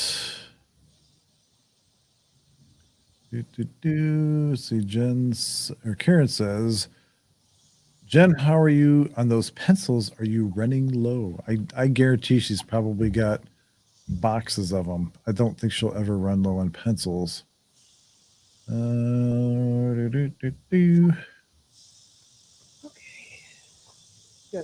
There she is. Sorry. You guys stick with me for a minute. I'm sorry. All right. Okay. So the skeletons to Scotia almost sounds like a male disorder, like prostate something, scrotum something, whatever. The Stone of Destiny has a very interesting past. I've heard of the Stone of Destiny, but I don't know a whole lot about it, and I didn't really know a whole lot about it until recently. The Stone of Destiny has a very interesting past, continuing on with the mysterious ginger/blonde race, digging deeper and finding gold, as we always do. Used successively for centuries by European monarchs in their enthronement ceremonies, the Stone of Destiny was transported to Ireland by Princess Scotia. And again, this is one of those daughters of Pharaoh. Mm-hmm. Known best as Meritaten. I guess, I don't know if that's how you pronounce it or not. Meritaten, eldest daughter of Akhenaten and Nefertiri. Those are two names that you should know. Akhenaten and Nefertiri are very well-known rulers of Egypt, who fled Egypt after her father was overthrown in 1335 BC, according to mainstream history anyway. The British royal family are still in control of the Stone of Destiny today. Queen Elizabeth sat on it. That just sounds funny. Queen Elizabeth sat on it during her coronation. It's like, remember what was it, Shauna and I or Fonzie or something? Like it was like the big thing back in the 60s or whatever, like sit on it. Like that was the big, like instead of FU, it was like sit on it. Sit on it. Sit on it. Sit on it, Richie. Sit on it, Chachi. Exactly. And up your nose with a rubber hook. That's right. I'm apologizing for the nips for anybody that might be offended. I know, right? I always try to edit them out sometimes. Sometimes it's like, I'm not going to edit all of these out. This was they're cartoon. They're cartoon nips. They're not real. So it's not like it's somebody. Yeah. And if you went to a museum, you couldn't edit all this out. It's what right. You did. And so you see the throne there, and you see the Stone of Destiny underneath it. Oh yeah. So used. Let's see. I already read that. But this is a blown up picture of that, of a representation of Scotia. Here's the throne with, God, these pictures are small. Jeez. Yeah, sometimes they are. Yeah. But you can see the Stone of Destiny. They Mhm. always have stones. You notice that in Ireland, they got the Blarney Stone, they got the Stone Right. of Destiny. It's at Okay. the Blarney Stone you have to kiss, and, I'm going to, where is it here? Play this video. It's about 3 minutes long, so I'm going to apologize for the audio ahead of time, so but it's an interesting little video, so I'm gonna play that real quick, and tell me if you can't hear it. You should be able to hear it because I think I enabled audio. Okay. So far, so good. Who knows, there might not even be any. Shocking evidence. DNA. Scota, the mother of Scotland, was the eldest daughter of Akhenaten and Nefertiti. Links to the Irish and the Scottish from DNA evidence.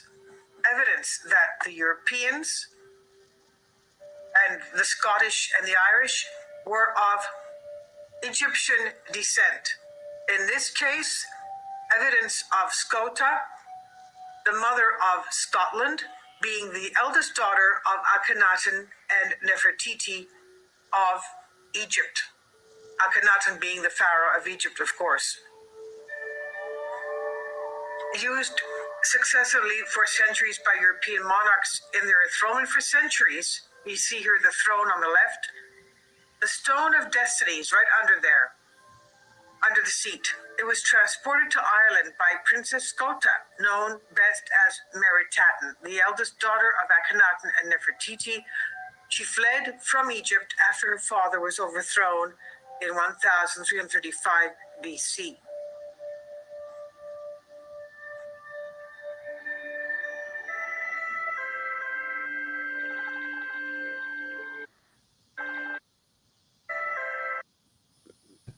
I just wanna make a comment that not all, but a lot of the depictions of pharaohs had such fine features, like such, Mhm. pointed, if you look at like the chin and the high cheekbones and Right. It looks very uh, Asiatic. The yeah, there's some things like something. yeah, a lot of them look like that, and then they look various ways, but yeah, this particular one, especially the eyes are they almost look feline. Yes, and that's where I was going with it. Almost, they almost seem like animal like cat like, or just very Mhm. interesting. Whether they're actual depictions or just they're the artist's representation, or what the pharaoh wanted them to be depicted like. Mhm. When people have their portraits painted, it's always doctored a little bit to be not 100% accurate. To give the person in their best light. But I always it always interested me because almost every pharaoh that I can remember, every person of because they thought they were divine. Um, Mhm. they had high ears as well. Like the ears sat very high on their skull. Like, Mhm. like I don't know. It just seems higher than normal. I don't know why it does, Yeah. but just very. I don't know what I'm trying to say, but very interesting to me. No, you're right.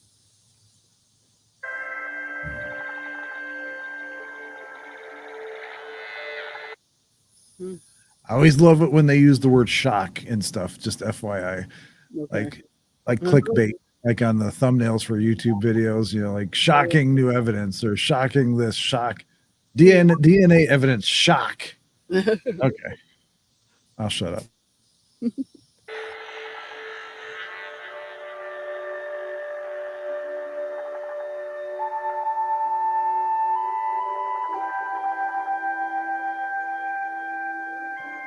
Sounds like the music to ET.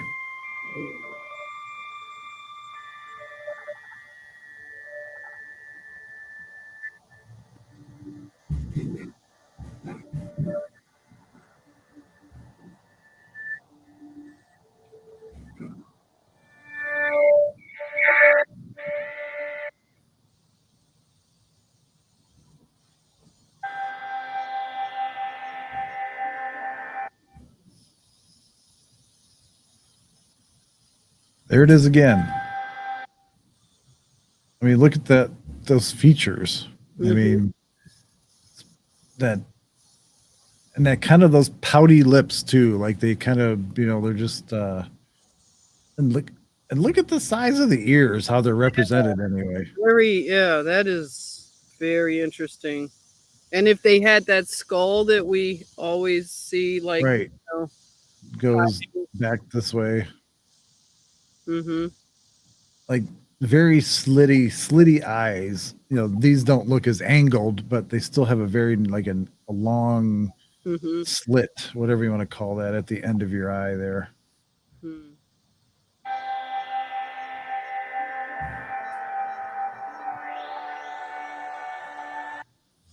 And then you get to Nefertiti.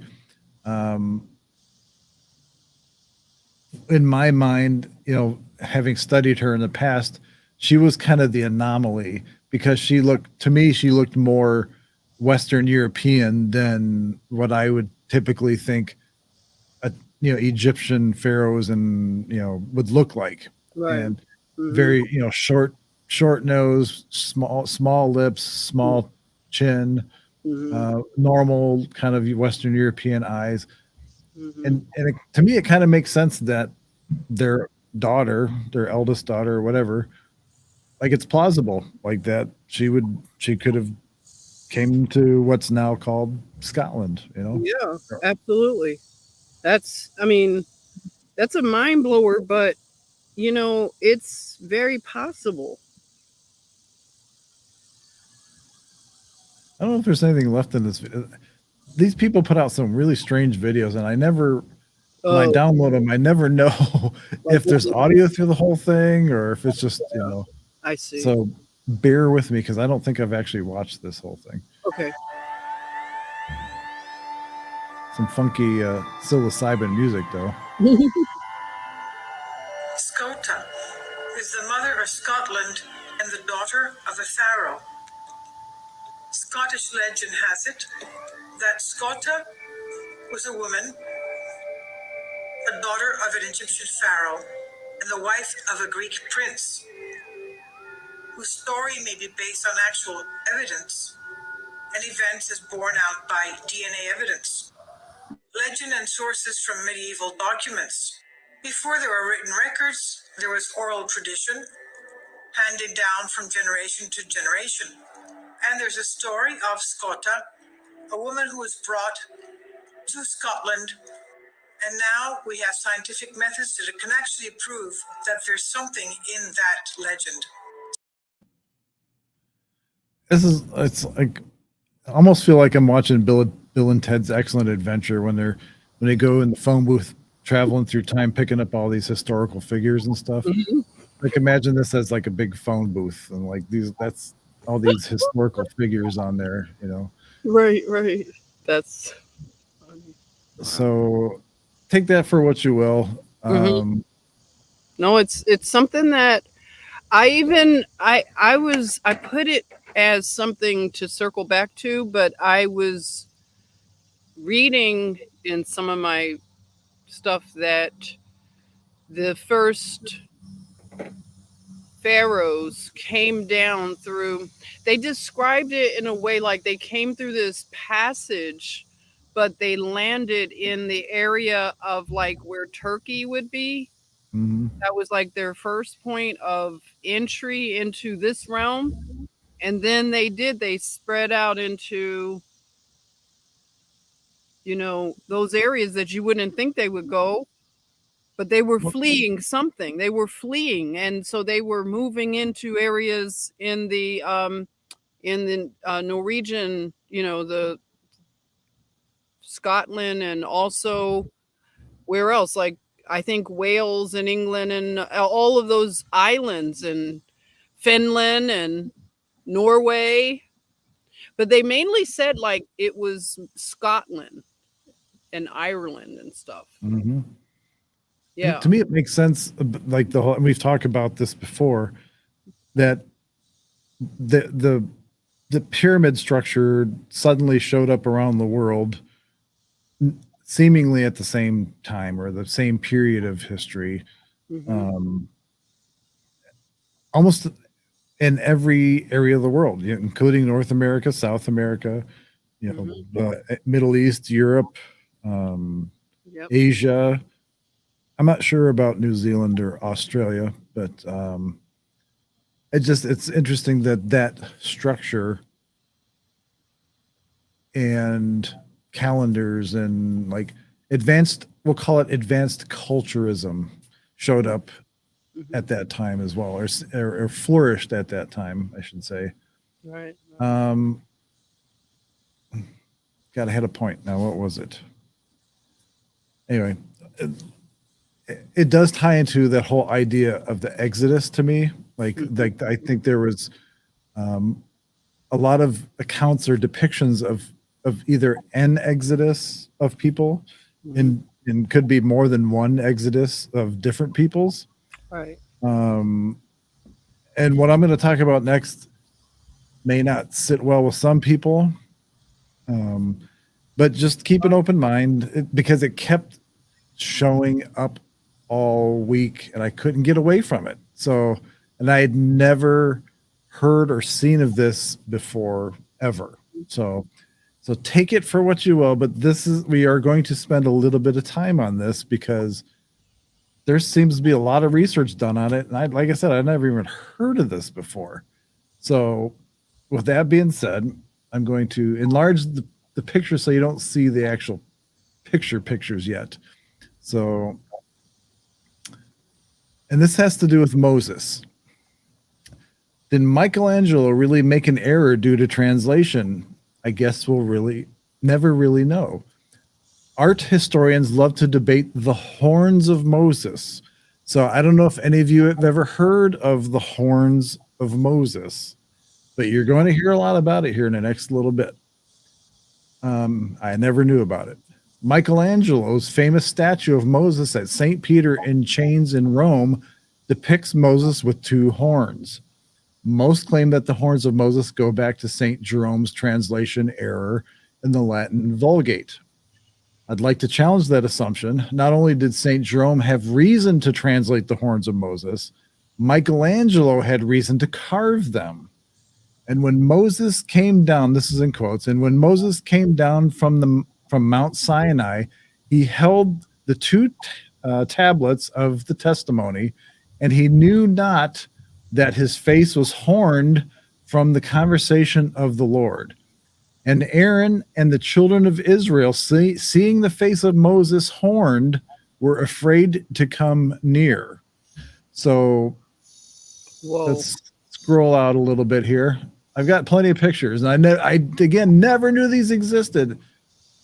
And you can clearly see in this picture, you can see horns here, you can see horns here, you can see horns here. Here, I've got some more. Here we go.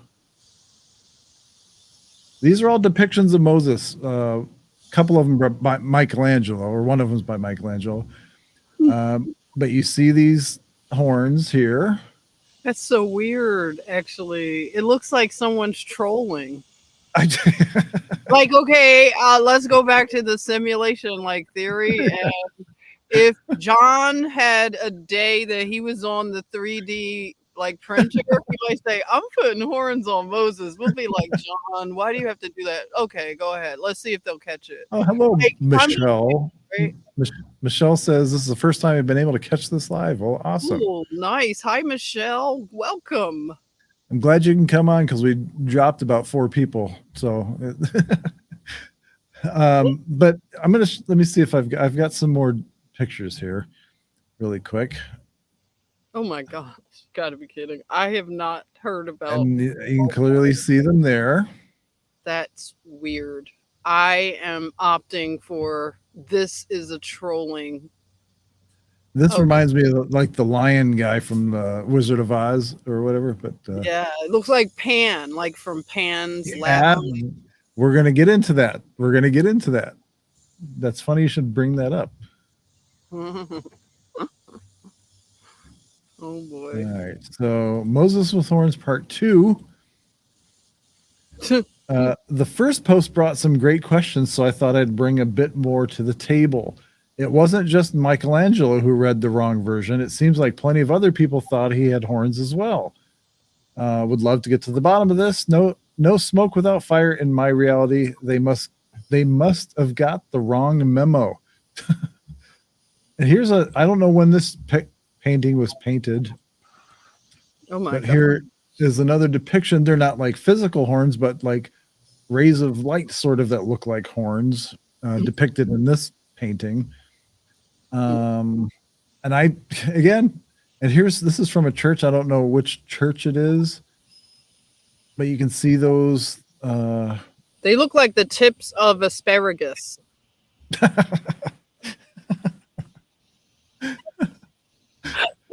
Don't they? Or they look like Yeah. the tool, what is it called? The Phillips head when you're doing One that's like been used a lot.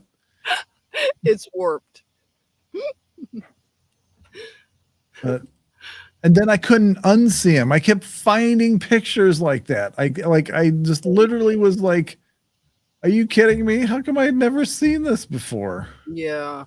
I think they're playing with our reality with this here. See, here they are in this picture as well. Yeah, this is like a trolling thing. I'm sorry. This is my gut feeling telling me that somebody got on the edit machine and the 3D printer, and this is trolling 101. And these are actual horns here. And this is in a church. I don't know what church. I mean, he looks like Angelina Jolie in what was that movie she was in? The groomer movie. Oh yeah, creepy, right? Maleficent or whatever it's called. It looks like he was trying out for Maleficent with those horns. But and then like seeing this stuff here, it was really weird. And then Gilgamesh showed up in the picture, and this is where it got interesting. Gil came into the picture. Yes, with his kitty cat. And this is all part of that same storyline. What? So we all if you're friends of the show, you know Gil, you've seen Gil, we've brought him up. He's been a regular on the show. That's Nancy Pelosi's ancestor. Yeah.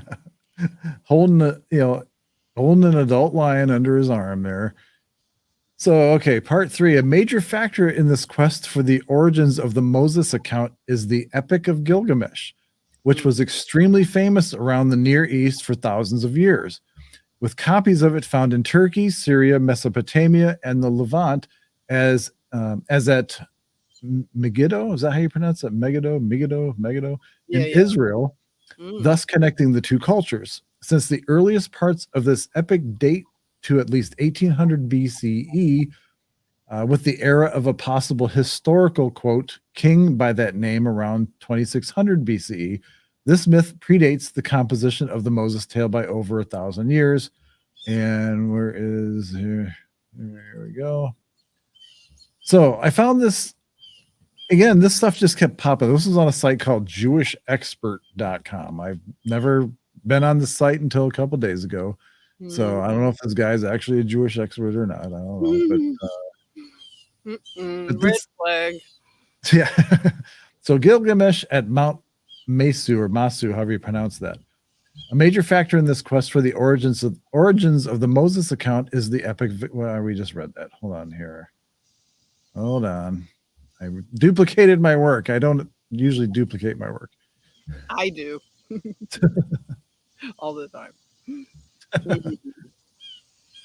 The continuity of the epic's popularity can be seen in the fact that it was included in the Ashurbanipal library around 650 BCE.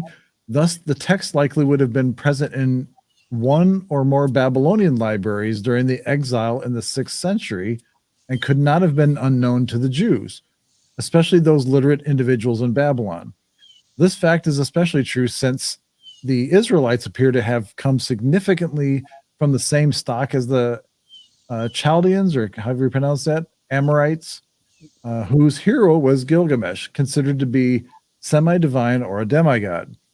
The combination of texts and traditions from Western Semites, such as the Canaanites, Ugaritions, however you pronounce that, and Phoenicians. We're gonna have to start using these in modern culture. Ugaritians. Hmm. Hey, Ugaritian, what's going on? And Phoenicians, reflecting the northern kingdom, with those of the Babylonian influenced Amoritish tribes of the southern hill country or Judea, explains very well the mixture we find in the Bible. If we add in the Egyptian and Indo-European influence through the Hittites and the Mitanni, as well as Greeks during the late second to first millennia, numerous biblical elements are laid plain. Moreover, the fact that there are Sumero-Babylonian, Akkadian, and Hittite, geez, man, they're throwing a lot of words at me. And Hittite editions of the Epic of Gilgamesh reflects a perfect match for the mixed beliefs of the hill settlement tribes as well. As demonstrated by its usage at Ugarit, the epic was a school text, which again indicates it was known widely by numerous individuals around the Levant for a very long time. Jewish scribes and other literate persons, I like that, literate persons, could not have been ignorant of its existence or contents. I love this word, historicity. Yeah. Historicity, is that a word? Yeah. Historicity? Yep. I like that word. It is believed that there is a historical core to Gilgamesh.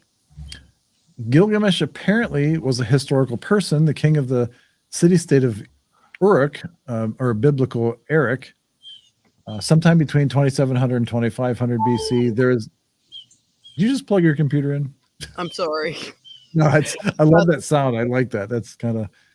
I got the warning. I was trying to do it like quiet. It never does it quiet. Sorry. That's okay. There is little historical kernel, however, to the epic by that name. Some traditions even identified Gilgamesh with one of the traditional Mesopotamian gods, with Dumuzi or Tammuz, and I think we've talked about Tammuz before. Yeah. The annual dying and rising god, with Ningish Zida, a tree god, or with Nergal, the supreme god of the underworld. While there may have been a king by this name, the epic itself clearly represents not a biography, blah, blah, blah. All right, let's move on. I'm going to get to the Moses connection, or where they start tying this crap together. Let's see here. A little impatient. You know what's interesting about, like, now I'm looking at the timelines, like when it talked about a solar, remember it said a solar kind of worship. And when I did the studies on like Gilgamesh and stuff, and you see a lot of those reliefs, it'll show like Tammuz and everything, and it's always like they're looking at this sun. Yes. You know what I'm talking about? Like a sun. And so I'm thinking about like some of the things that like Jason talked about with like the moon and the pre-flood. Yes. Yeah, Yes. yeah, like the more the matriarchal vapor canopy theory like civilizations. So I'm wondering, would this be post flood that they're talking about, like going to the sun, solar? Yeah, that and the zodiac or zodiacal circle along with that. Right. Here's where it kind of starts to me, was starting to kind of mesh a little bit. I have to filter through some of this because I haven't read it more than once. But this section that says Twin Mountains in the Gilgamesh epic, Masu or Mashu is the name of the sacred mountain guarded by the scorpion men, from which the sun god, Shamash, comes riding in a chariot each morning, and to which he returns every night. To summarize, after reaching Mount Masu in Tablet 9, Gilgamesh, remember these were written on tablets, in Tablet 9, Gilgamesh travels along the road of the sun, in quotes, on which he encounters dense darkness. Gilgamesh begins the journey into the 12 leagues of darkness at Mount Masu, which guards the rising and setting of the sun.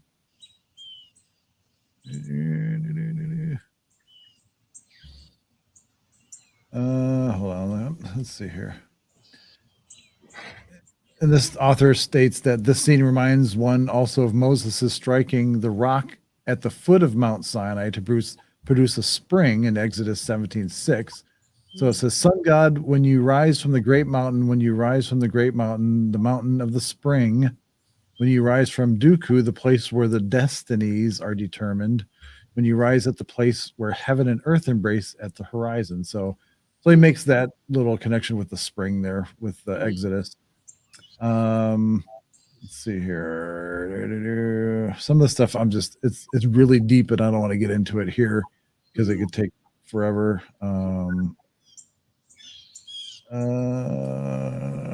And here's where the horns came in for me too. There's a couple sections.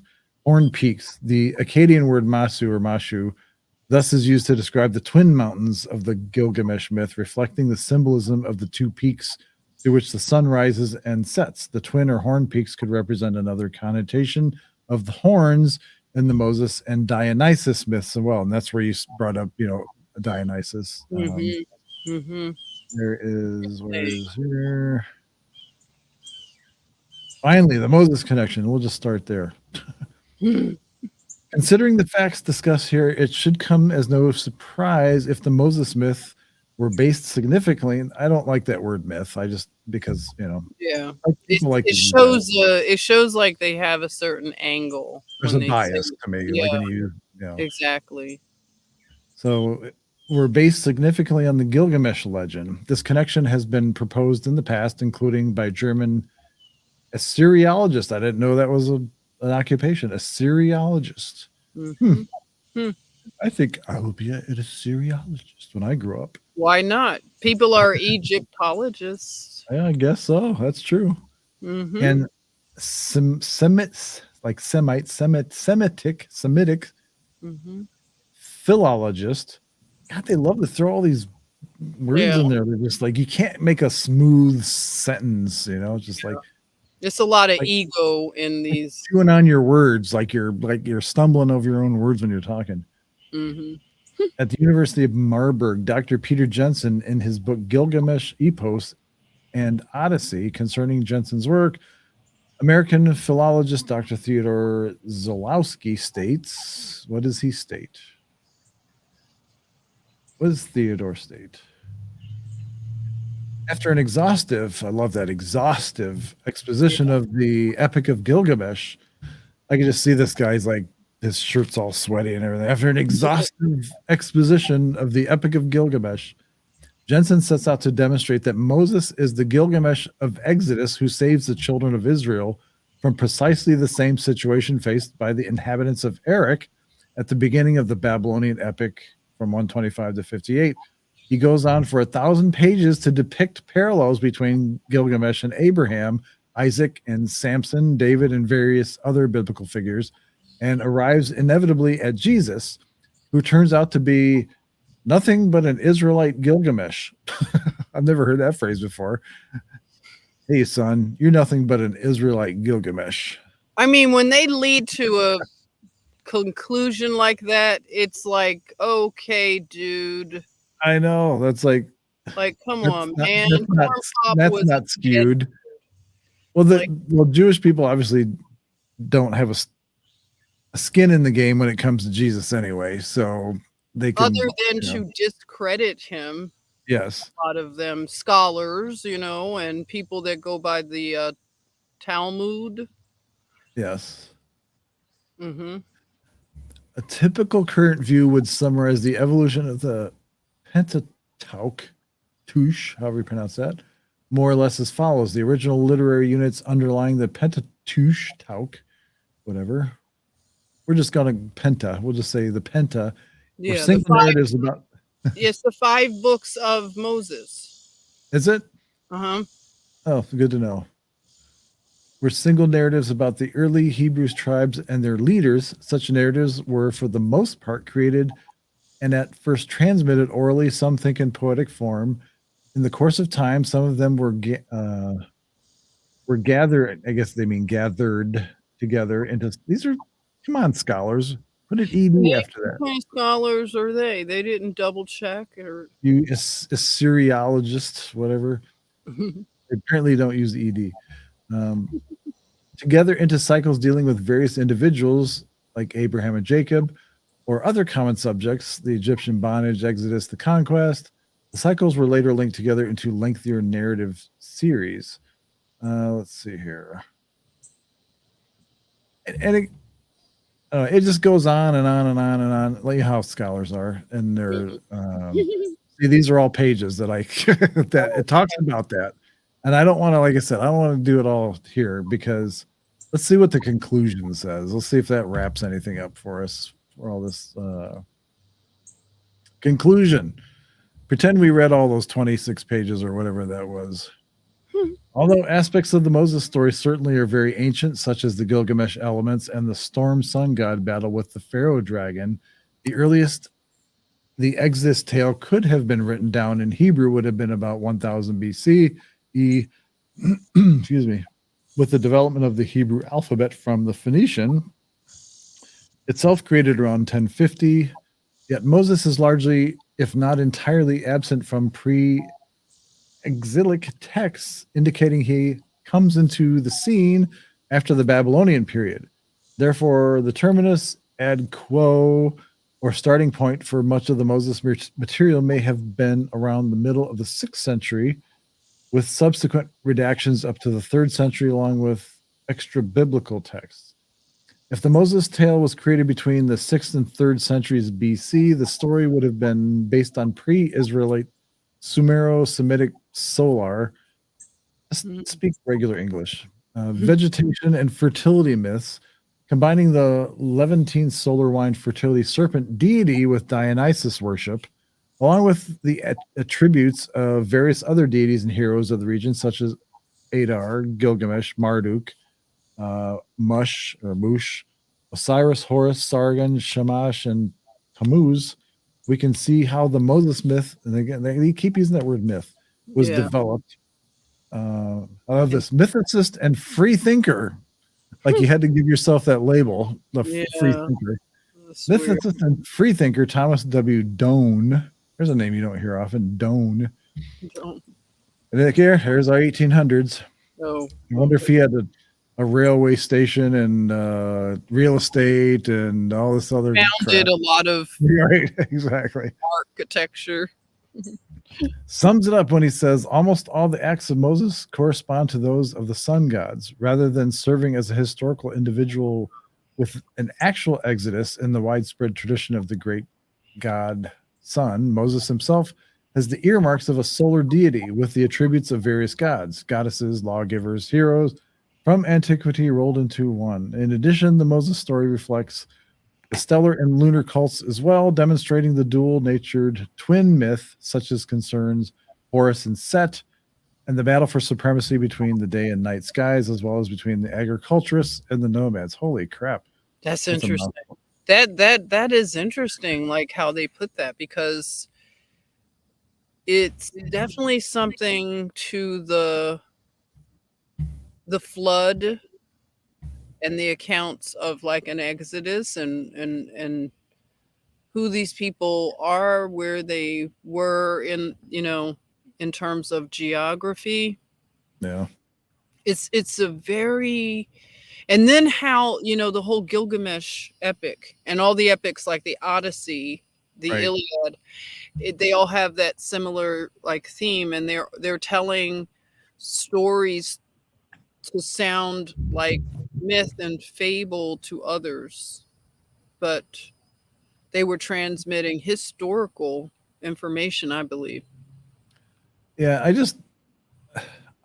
have to do more research on that, because that was a little dry, and I read it a little as I was cutting it out, but it was one of those things. It's like, okay, this horned Moses thing came up, all these pictures, and then this came up with the whole idea of Gilgamesh, Moses, and some of these older heroes or figures of biblical stature, kind of were kind of getting lumped together, or like by different cultures. Like one culture saw this person as this, and this other nearby culture saw them as this, or whatever.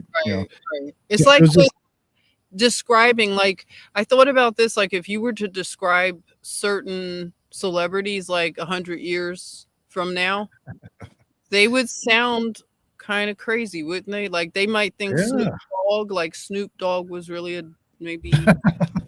I don't know. I'm just like Charlie Brown's Snoopy, you know, like, is that Snoop Dogg? yeah, it might like because they might memory hole so much that it becomes like fables and myths, and you don't know what's true and what's made up. And this just goes to show this whole to Jennifer's point earlier about the goggles and the, you know, Yeah. the programming getting switched up or trying something different. You know, like we're switching it up. You know, you may have remembered this, but this is what's happening now. Like, so you're going to remember it this way, even though it happened this way. And Exactly. Whoever wins can stare the like they say can write history, and when they're able to edit history, that's the danger that I'm seeing, like the editing of the timeline, and in a bad like the bad people had the power to do that. I don't believe they're able to do it anymore because they would, shut down all kinds of dissent. They're not yeah, able to shut down the voices of dissent. And I don't think they've ever had this challenge ever. yeah, they're Moloch's having a bad week, and Hmm. they're and we've talked about this before on this show and other shows that they're not used to being questioned. They're not used to being called out on their BS. They're not used to people like they're used to people just believing every word they say, living and dying on their word, kind of, so to speak, and Right. just Yep. believe in it, as they say, living a normal life, living your life, ignore, assuming everything's running the way it should be, and you just can Right. go about your day-to-day life and not worry about it.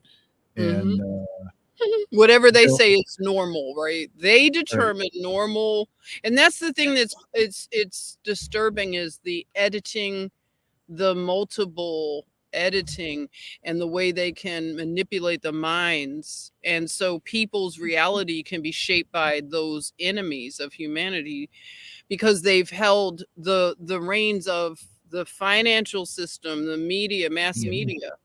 So whenever mass media came into play, I think that's when, like the newspapers and printed media, when Mhm. they were able to get a hold of that stuff, and then of libraries and museum artifacts, then they could literally just change, like especially sacred text, things like that. Yes. They could, tamper with, I would say, translations. Not so much they could really tamper with sacred texts fully, but they can mess with the translation. So people have to be vigilant.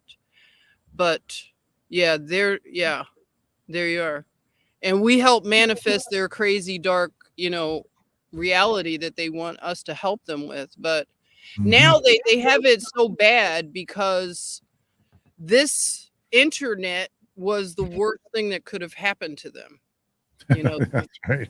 They thought it was going to be their like ace in the hole. We can yeah, control free speech. We can control this. We can control the narrative. We can do whatever. yeah, But instead, it's they don't like, like this. no, we can call out your BS in real time. We don't have to wait. Hmm. Hmm. It's, Remember, they would it's say a lie could go around the world right away, and the truth would have to put their boots on, like before they could wake up. That's not the case now. Mhm. The truth combats the lie right when it's told. And Yes.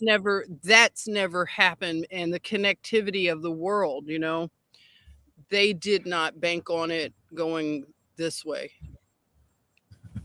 There, and I remember, was it the late 90s? I remember when the first time somebody used the phrase like something went viral, whether it was a Oh yeah, video or a right. When was phrase that or first? whatever it was. Now it's commonplace for something to go viral every day. Literally. I mean, you could have an idea or a thought or a meme, anything. It could literally go viral instantly. That's right. And yes, to your point, it is absolutely being used with skill against them.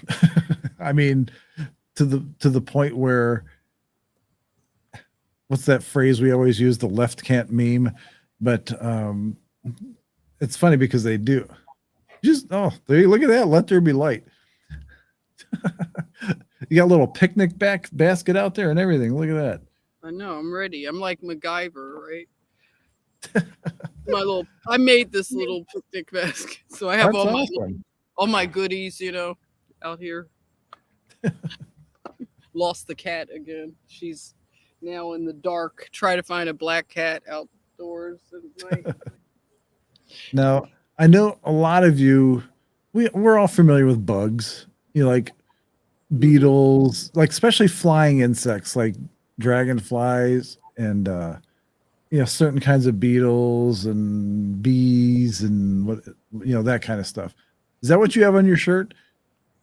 Oh yeah, I have bees because eventually I want to be a beekeeper too. I want to be everything. Like when it comes to food production, I want to keep bees. So this was Nice. a campaign in which like I was into because one of my nursing stints, I worked with teenagers that had like really deep emotional problems, like in Philadelphia.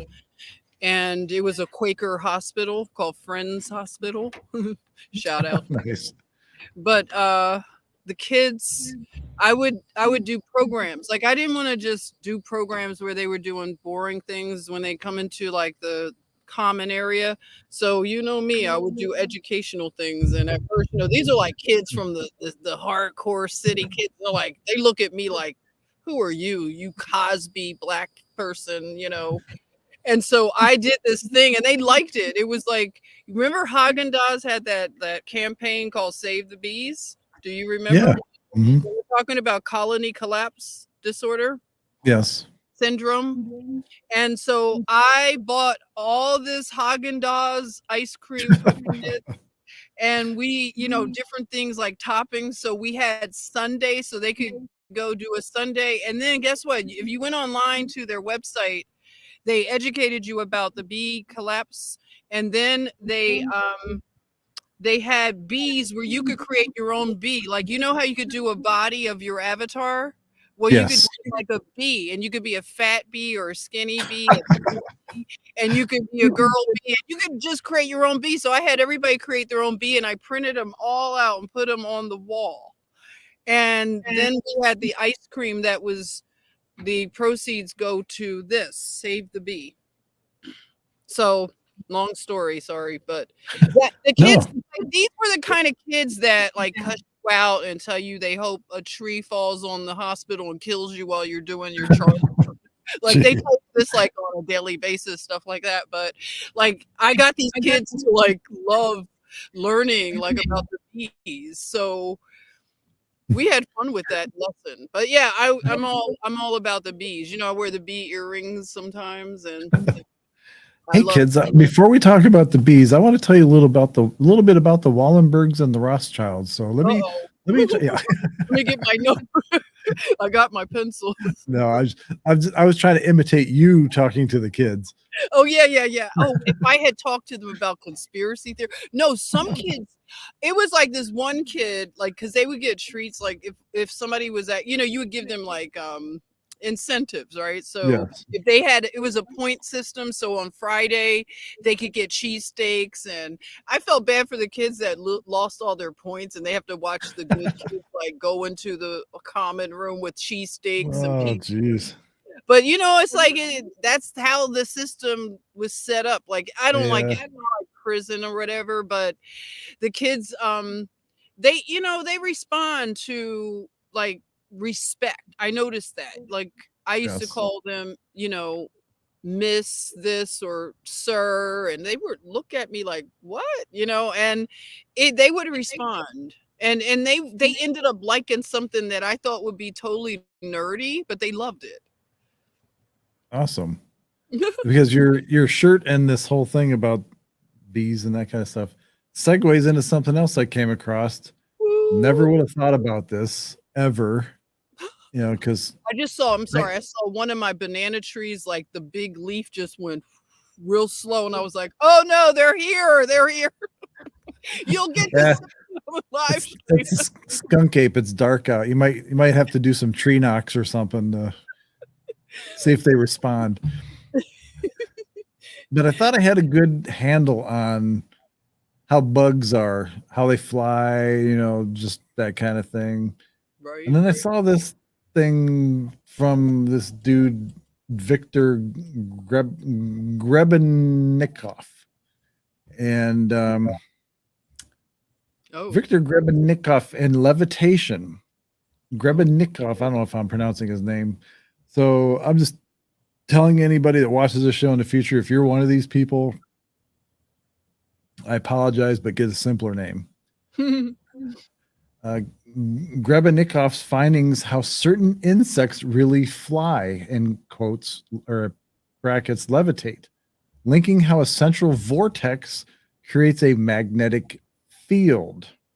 So, let's see. And I love his credentials. You've also got Victor Stepanovich Grebennikov was a self-proclaimed Russian scientist, biologist, entomologist, and paranormal researcher. You can't have all this other stuff without being a paranormal researcher. You can't be an entomologist or scientist without. That's just funny. Alchemist is always like, it sums up everything. I'm an alchemist. Whoops, hold on. Not ready for the memes yet. Cameron said it sounded like you read. Funny. So we've talked about this on past episodes about, I think actually the last episode about Mercury and creating magnetic vortexes with right. So cool. I'm going to play this. I don't know if how long this is. Let's see here. That's not too bad, but I'm not going to play the whole thing because it's boring, but he presents a really interesting case that some bugs actually don't fly traditionally. They actually levitate. Like they're not. So anyway, the bees do. I believe the bees levitate, and they are like they it's anti-gravity with bees. I believe, and like vibration, the buzz has something to do with it too, right? Yeah, and I never heard of that concept until I saw this. Oh, really? Was kind of a non-conventional. Yeah, geez. Of course, this is one of those videos where the audio is like non-existent. Bugs, entomology. And his favorite thing was to go out into the steppes of Russia and into the various outer hinterlands and camp out in the summers and study his favorite subject. And on one of these expeditions, he started seeing some weird effects. This is all explained in great detail on the KiliNet site if you type in Grebennikov and his flying box or gravity platform. Real quick, like he uses these certain beetles that have what's called an inner wing and an outer wing, like just like a soft, like clearer wing, and then there's like a hard, non-see-through kind. Like so, there's like two pieces to it. Okay. And the hard part has the under magnification has this interesting texture, like a repeating pattern. And I think in this jar or in this beaker, he's showing like he's taking those components. He's not using the whole bug. He's using like the wing or whatever, showing that part of the wing is what's being used to levitate the animal, the bug. And it's hard to hear, but that's what's happening. That he's showing that it's levitating. Oh. But anyhow, the result of this was to show that he found a certain bug that didn't fly, it levitated. And this was, he put this bug into a little vial or something, and he saw this vial jumping up off the lab table, jumping up and down. And of course, this is patently impossible based on any type of normal physics. So he got into this, and he found out that the bug wings themselves were creating an anti-gravity phenomena under certain conditions. Oh my! Of course, what we have here, if you analyze, I think I found the bug. Next, And this is what interested me is when I saw this. Yeah. The scarab, and Right away, I thought of it. When I was in Egypt, they sell a lot of scarabs like at little markets, so the scarab is all over Egypt still. yes, and so to me, the concept of levitation has been around for a long time. And Mhm. Karen says, which is amazing that shamans and the Shaolin monks, they levitate, but it all has to do with mastering breathing patterns. Oh, wow. Yes, it does.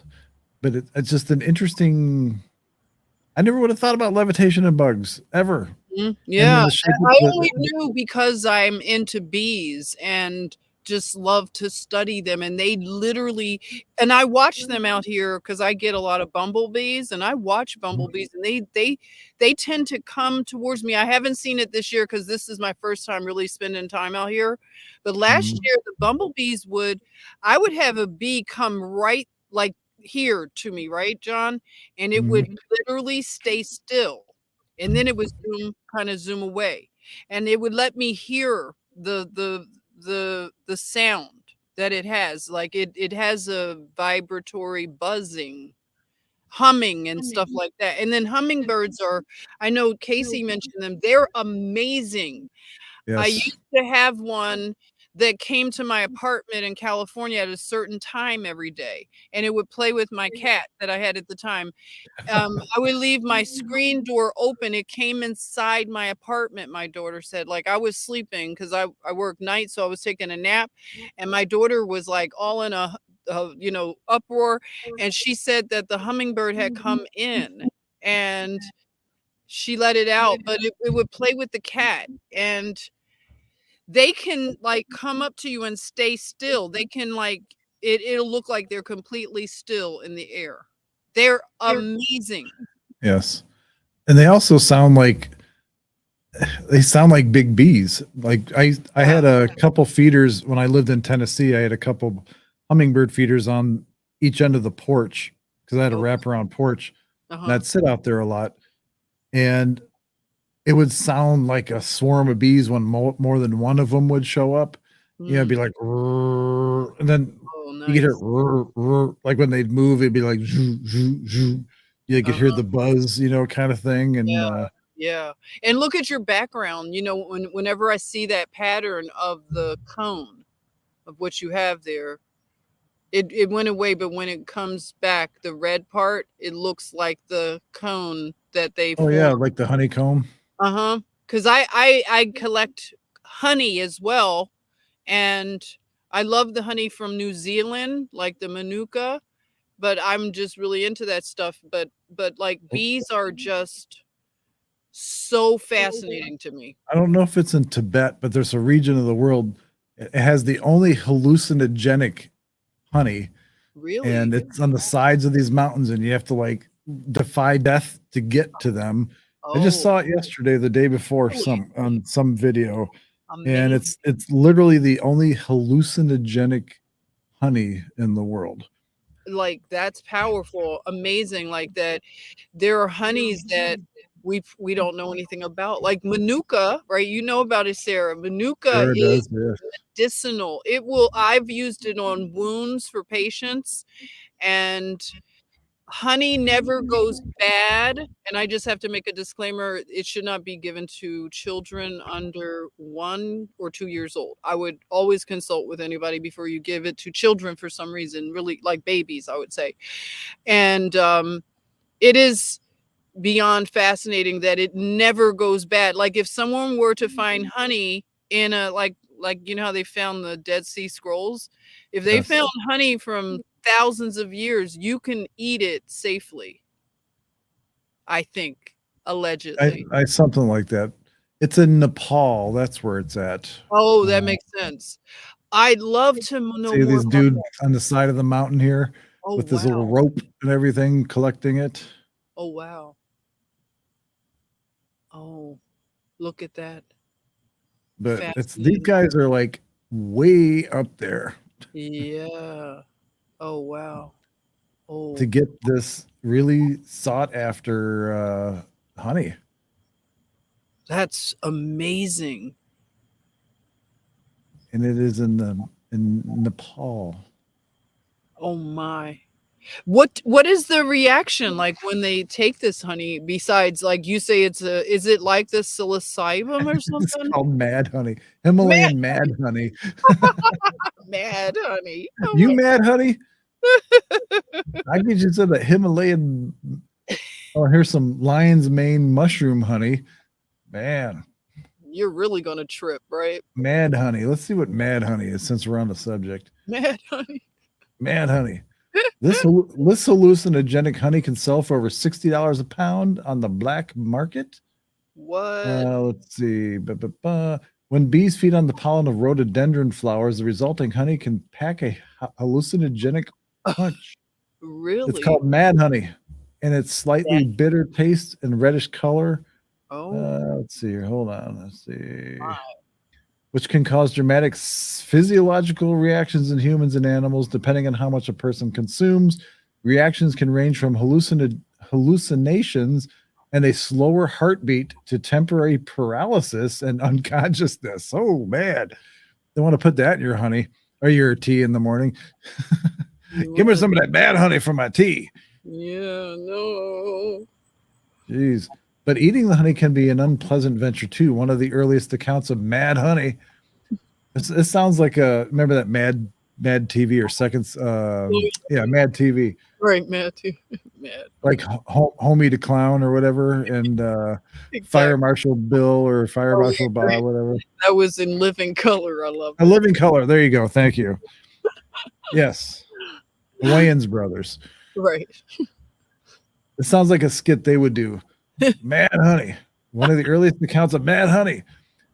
Let's see. They could do something funny with that.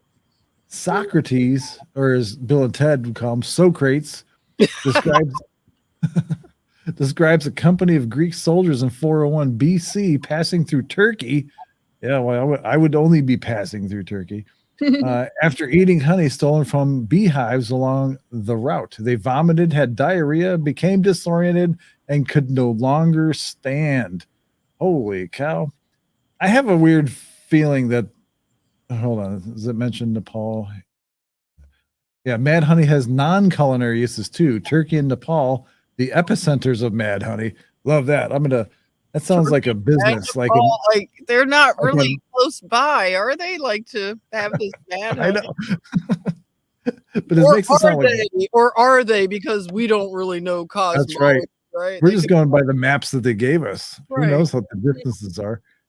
This sounds like Wall Street or something. The epicenters of mad honey. It's like what's that, Mad Men or something like that? What's that show? Yeah, Mad Men. I watched a little of that.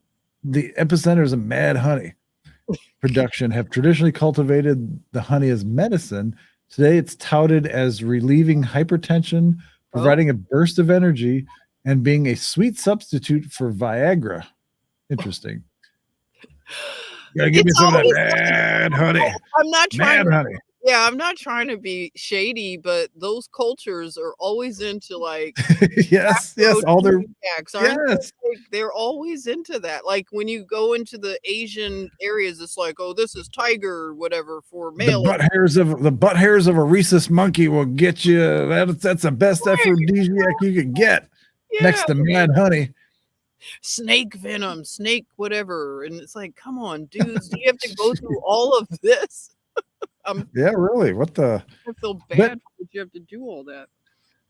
But again, going back to the goggles, can you imagine living around that time and all this crazy stuff going on and like, wow, literally anything you don't know if you've never eaten it before could kill you or make you crazy or give you the right? run Anything for a week or from you, it's got some medicinal qualities. They're gonna especially in the 1800s and early 1900s, they demonized so many things. It's amazing what they demonized and what they considered normal, and especially in the 1800s when they were big into occultism and that kind of stuff. And yeah, there's Karen says that mad honey.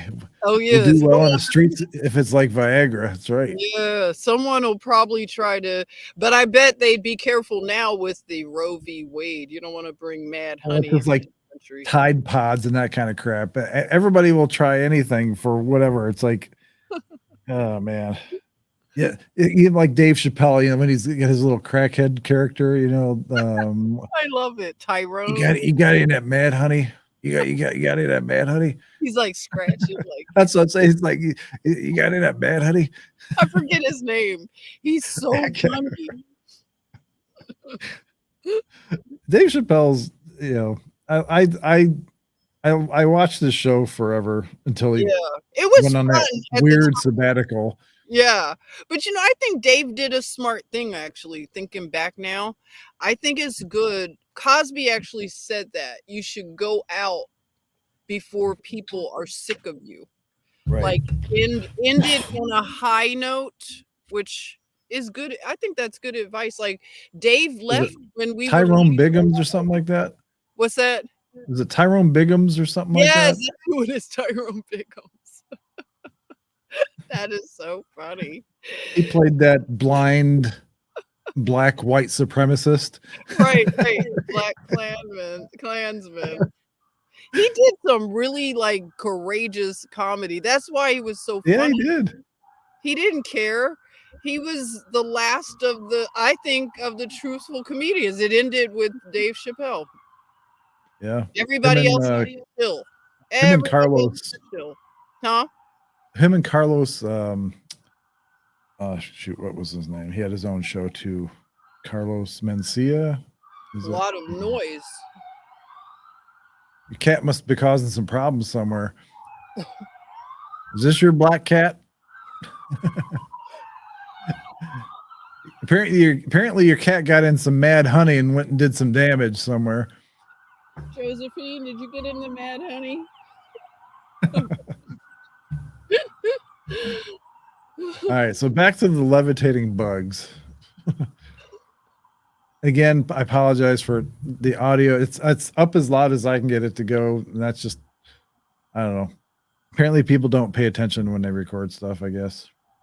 See a beetle, and if you analyze this bug structure, you see a hexagonal pyramid structure array throughout the entire bottom wing of this.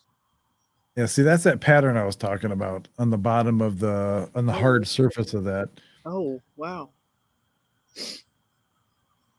And when you said buzzing, it made me think of like Tesla and frequency and vibration and stuff like that. So, the buzzing, I wonder if the sound itself can create physical levitation, because you can levitate objects with sound.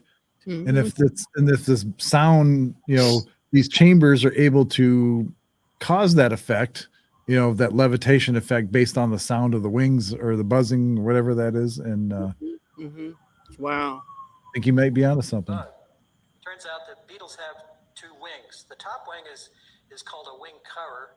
And what the beetle does is it lifts this wing cover up, and then it flips out its lower wings or inner wings. Now the bug cover protects the inner wings, but when it gets excited or something, it flips these other wings out, and it flaps these other wings, and the inner wings flap a little, and this beetle goes gyrating around. They can't fly very good, but they sure levitate great, I guess. And anyway, he took a whole bunch of these bug wings, and he glued them to like a Venetia blind structure, and he put it into a little platform he built. So they were all, these bug wings were all covered in here. And he used I theorize he used the wing covers as well as the inner wing itself. There's also a kind of a handlebar on this thing with some control. I love that handlebar. It's got like a picture of a bug on there. Wow.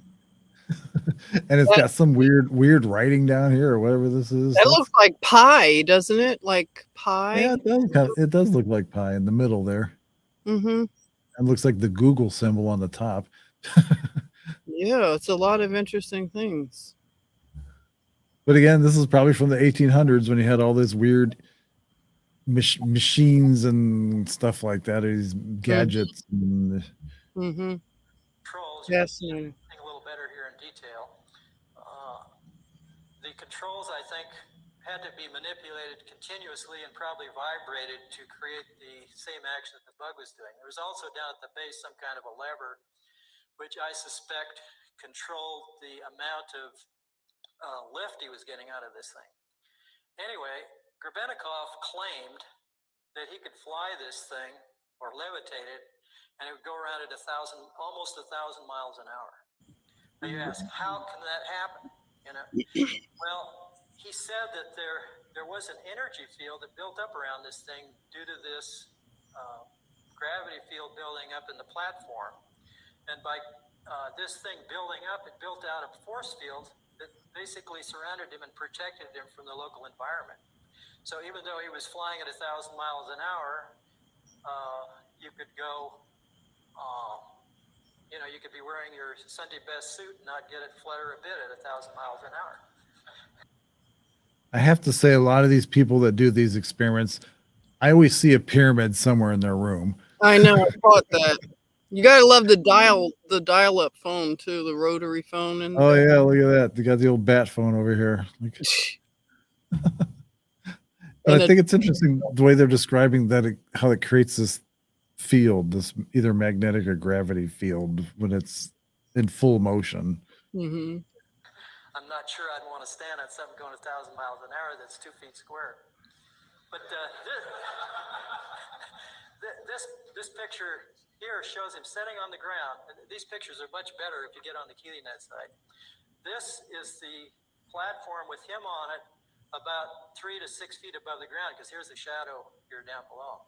Now you could say this is all faked, but if you get into the other things he did with shape, they almost mirror the stuff that I discovered, and it proves, I guess, that there's either two crazy people in the world, or there's two people that have found the same discoveries. So I think that this is I just thought it was kind of cool. I saw a different video of that guy's like with all those wings and whatever he had in that platform hovering around on that little board, like like Marty McFly and like the Back to the Future movies, like the second one. Yeah. Wow.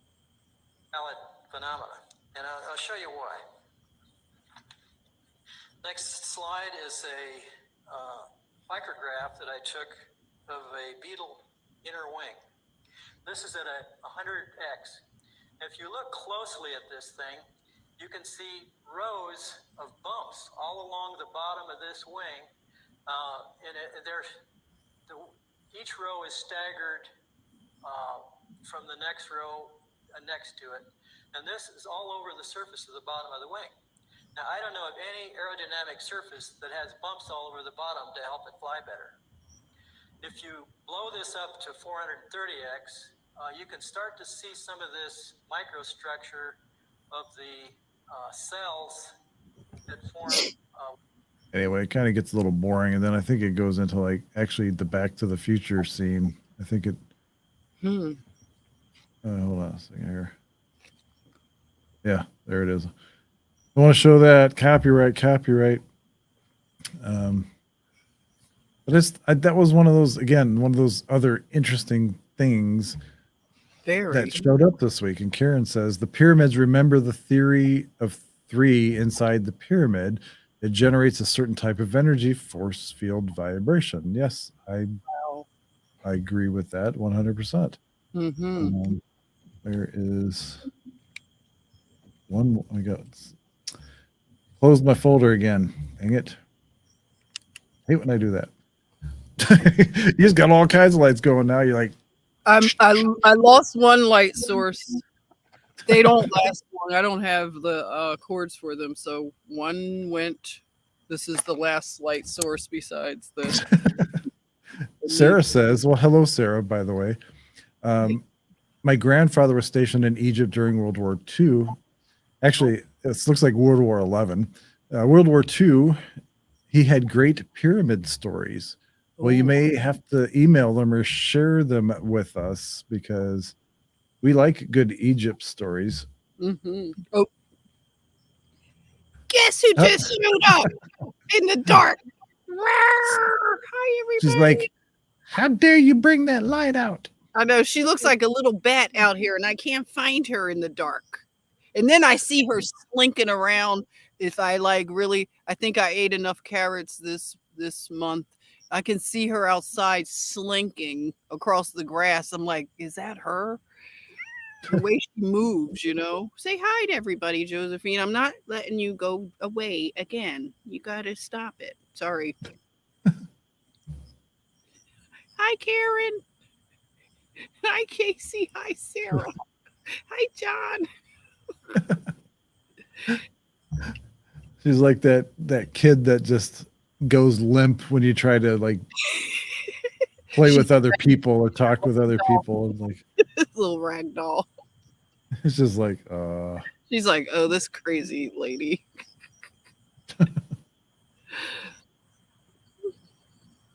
hold on a second. Right foot. Oh, sorry about that.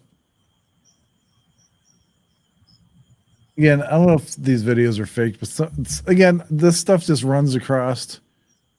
Yes, you can throw them on Telegram for me, Sarah. That would be good. This is totally off the subject of what we've been talking about. If I ran across TikTok is just this weird entity, not only the Chinese spyware app. People seem to put their lives on there like they did with Facebook and everything else. So you find some crazy. I like it. Like my daughter like talked me into getting on it, and I grabbed like clips. It's amazing. I don't spend enough time on it, but crazy stuff happening on TikTok. That's all I gotta say. Really amazing place. Don't pay attention to the music or anything. Just watch the video. Right foot, 2 stumps. Left foot, 2 stumps. Slide to the left. Slide to the right. Crisscross. Crisscross. Cha-cha, real smooth. Anyway, lately I've been running across a lot of reptilian videos on TikTok. Yeah. For whatever reason. Wow. And let's see here. Is this another one?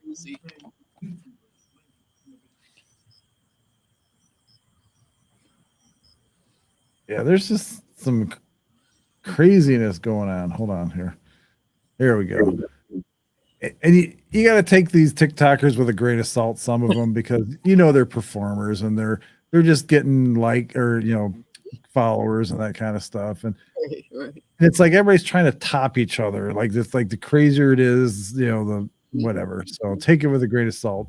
A full-time YouTuber. Now, mind you, I'm a videographer and I have a major channel with me and my wife. And I'm just mind blown. This I love how he says, "I'm a major videographer," or blah blah blah.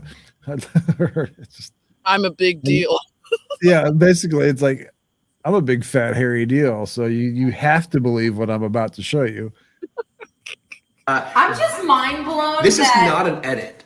I don't know if this is possible with your editing skills to actually do this. Check this out. I'm just totally mind blown because Andy's like, "Did you catch it?" I'm like, "Catch what?" He's like, "Look at his eyes. Look at his eyes. Look at this." And our participation is the most sacred thing we have. Oh. We know how elections go in this country. What the fuck is that? That is not a lens flare. That is not light moving. That is his eyes. Let's see have switched colors. So you can tell, hold on, wait. You can tell because his face isn't lit up at all. And his eyes are, so it's not light. I'm trying to take this. What? Those are funny. I like these. And it's always the reaction that gets the followers. It's not so much the content, it's the reaction. Yeah, Karen is doing the fun stuff. I just noticed like Karen is doing TikTok reactions on Instagram. You guys should follow Karen. Oh yeah. She says Reels has been my new hobby. Is that before you start smoking or after you start smoking? Come on, Karen. You can be honest. You can tell us. I happen to catch that on Instagram has me so like in a trick bag for so long. They wouldn't let me follow people. I couldn't like anybody. Like I'll like stuff and then it unlikes it. And I'm like, dang, they can't even let me like people's stuff. There's just It's so crazy, but I still like go on. I just do what I can, but I don't know. They don't like me on. This is my second Instagram account.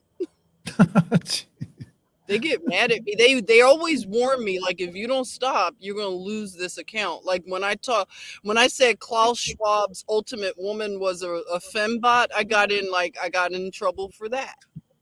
Can't even make jokes about Klaus Schwab's. Anal Schwab. Exactly. Karen says before, while, and after, all of the above, John. Awesome. I think I might have showed this.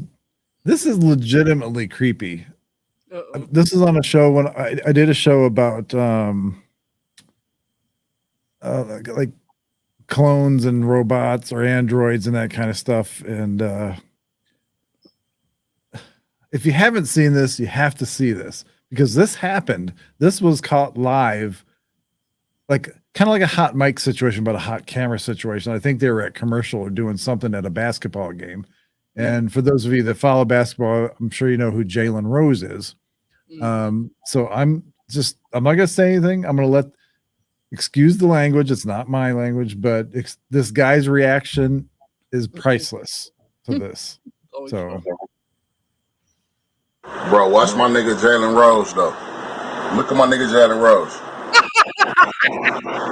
Tell me that's a fucking robot or some shit. That ain't no fucking human being. Look at this nigga. He didn't move, blink, or nothing.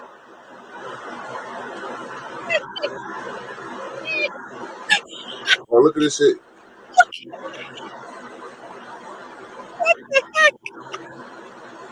This nigga a robot too, man. They got my niggas.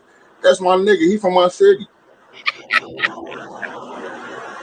No, they got him too. No, this shit wicked than the bitch. I just peeped this shit watching the game in the finals. This is the best reaction ever. Yeah. Oh my God, that is so funny. Besides his reaction, this is legitimately why I put it on the show because like it's a legit, like a honest. There's literally no movement in this person, no eye blinks, no nothing. And they got him too. Yeah, he's like genuinely disappointed. Like they got him, they got my, you know. He knows what's up. He's like Yes, he does. That's what I love. It's what I've seen though. He's just sitting there like. Did you see the one where Beyonce's at a game doing this? She's like rocking. Yes. She's like, I don't have that one, but yes, I did. Rocking. It's like, whoa. But that guy cracks me up, man. I was just like, that is beyond hilarious. Okay, he was legit like concerned. But wait a minute, the dude in the blue, that's Jalen Rose. That's Jalen Rose, yeah. They got him. They got him. I can't. That was so comical. They got him too. Look at They got him. The guy was like, he looked like he was picking his beard or something for bugs. Seriously, that it had to be something other than a human being because that was like there was no movement, no nothing, no skin movement, no eye blinks, no nothing. And it's like one of those like it's like they were getting the like it's like Westworld. If you ever seen Westworld, it's like yes, that does. But man, that guy's reaction was priceless. It's like that's what made it for me. That commentary, does this guy do regular commentary? Because I don't know if he does. I found that because of Jalen Rose, not because of the commentary. The commentary was like bonus. Yeah, that's a gift you came upon. Oh my gosh, that's too funny. His reaction is just like, and that's what it's like because it's so real. Like it's like he's truly disappointed. Like he's like like out of his mind because they got his boy. Like they. Oh my gosh. Yeah. Whereas I got another one I had that was let's look at here. He's like, he's from my city. They got my boy. He's from my city. It don't matter, bro. What city? They can get you in any city. That's right. He thinks a city's gonna keep you protected. We don't mess with New Yorkers. Like, bro, they're gonna get you anywhere you're at. Yeah. Oh, and here, this is the other one. This is, like Harry and what's her name, Megan. Oh, right. Oh yeah, I saw All that. I get is, creepy. did you see this one? I have. I know. Look at her. Yeah, that's real creepy. His robot looks more sinister. I mean, look at that. That gave me the creeps when I saw it. That legitimately looks like an animated Barbie doll. It's weird. That's and weird. Harry's like, oh yeah, she's always like this. He married his sex doll or whatever. It's like, That is weird. That is super weird. that is weird. Yeah. Creepy creep levels that are beyond. And videos keep coming out like that too. And, Yeah, right. And it's one of my least favorite people. I'll just use this image. Oh gosh. Ew. Look at that. Look at this crater. Yeah. The sunken. She If loses. that's not a mask, I don't know what is. That's a weird lady right there. I mean, look at that. It's like she has two eyelids, like a lizard, right? Don't they have two eyelids? I think that was in Men in Black. They got my boy. They got my girl. They got our girl. She has to use like extra like eyeshadow for those kind of eyes. I'm not trying to be shady, you guys, but I'm just thinking like she uses extra eyeshadow because you have to go in and up and on top, right? I'm just. You want to see what the cat's doing? This is so funny. I finally got her. Wait. Let's see if you get a look at her.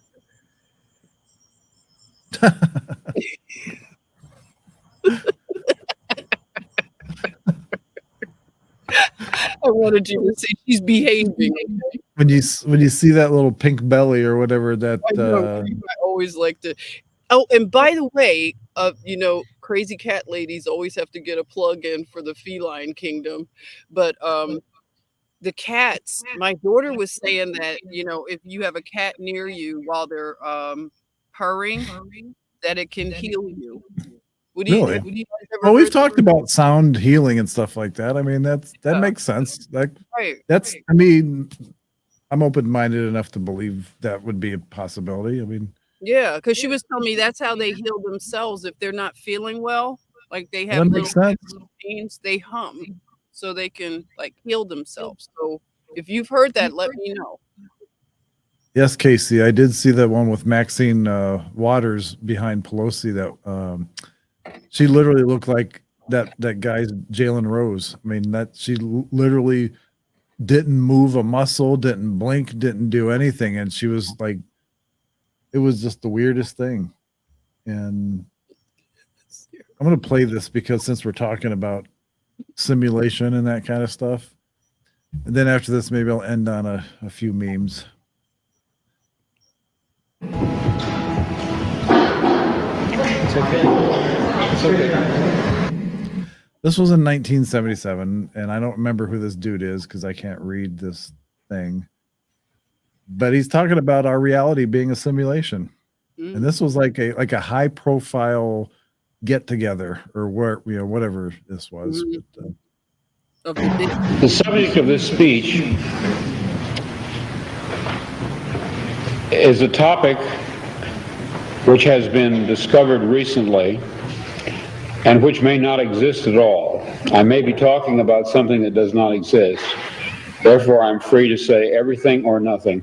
I, in my stories and novels, often write about counterfeit worlds, semi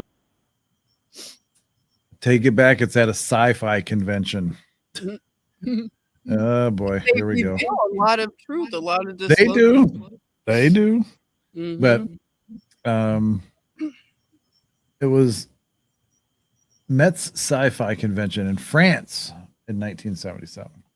France. The French. The Remember French. the coneheads would say they were from France? Where are you from? France. France.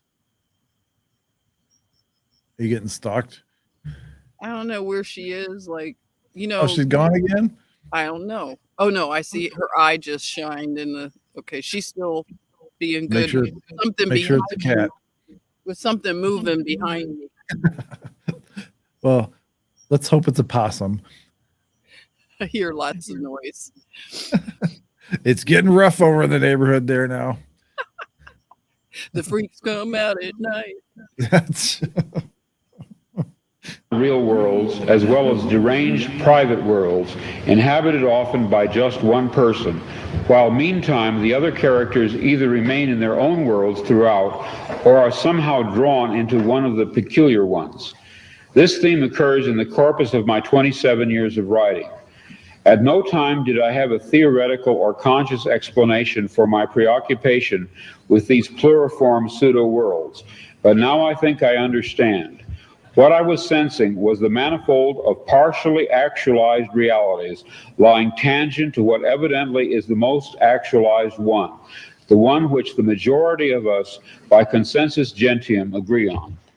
Later that day, back home again, but still deeply under the influence of the sodium pentothal, I had a short, acute flash of recovered memory. Then, in mid-March,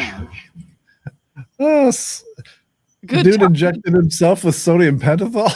He gave himself the sodium pentothal. I don't know. Somebody did. He did, or somebody did, because Whoa, that's he's hard. trying to say that's believable because he did that. Wow.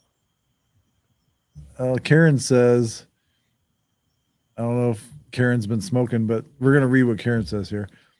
Well, she always is. So sorry, Karen. We love you. Yes. They say the Anunnaki put us here in a simulation as workers, and the elites are just the guardians over us. It very well could be. I've heard that. Did you see the interview with Elon Musk? And they said what he would ask the AI. He said, "What is outside the simulation?" That's what he would ask the AI. That's what he would ask. Yeah.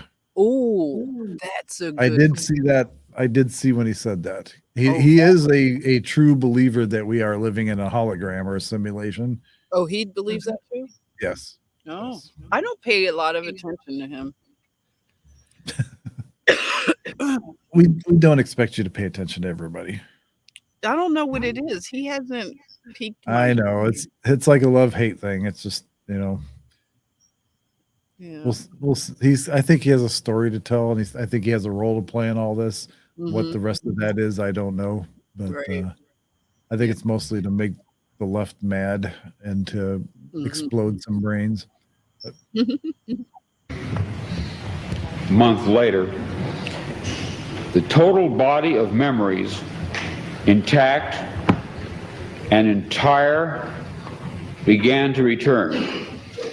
You are free to believe me or to disbelieve, but please take my word on it that I am not joking. This is very serious, a matter of. This is very serious. Very serious. I'm not joking. All right. We I'm didn't gonna keep get playing. work, dude. Yeah, I'm gonna keep playing this, but I'm gonna take a little biological break while this is playing. Okay. Importance. At that time, I had no idea what I was seeing. It resembled nothing that I had ever heard described. It resembled plasmic energy. It had colors. It moved fast. It collected and then dispersed. But what it was, what he was, I am not sure even now.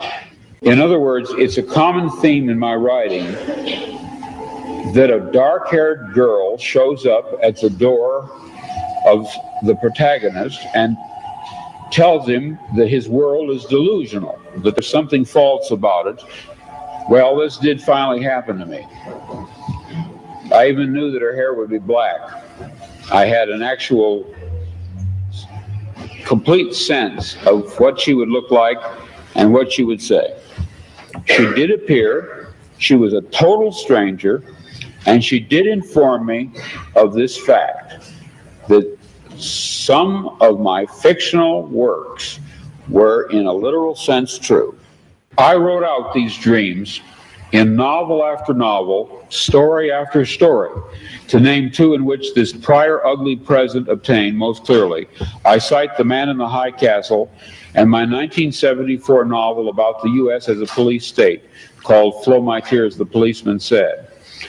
I'm going to be very candid with you. I wrote both novels based on fragmentary residual memories of such a horrid slave state world. People claim to remember past lives. I claim to remember a different, very different present life. I know of no one who has ever made this claim before, but I rather suspect that my experience is not unique. What perhaps is unique is the fact that I am willing to talk about it. We are living in a computer-programmed reality, and the only clue we have to it is when some variable is changed and some alteration in our reality occurs. We would have the overwhelming impression that we were reliving the present, déjà vu, perhaps in precisely the same way, hearing the same words, saying the same words. I submit that these impressions are valid and significant, and I will even say this: such an impression is a clue that at some past time point a variable was changed, reprogrammed as it were, and that because of this an alternative world branched off.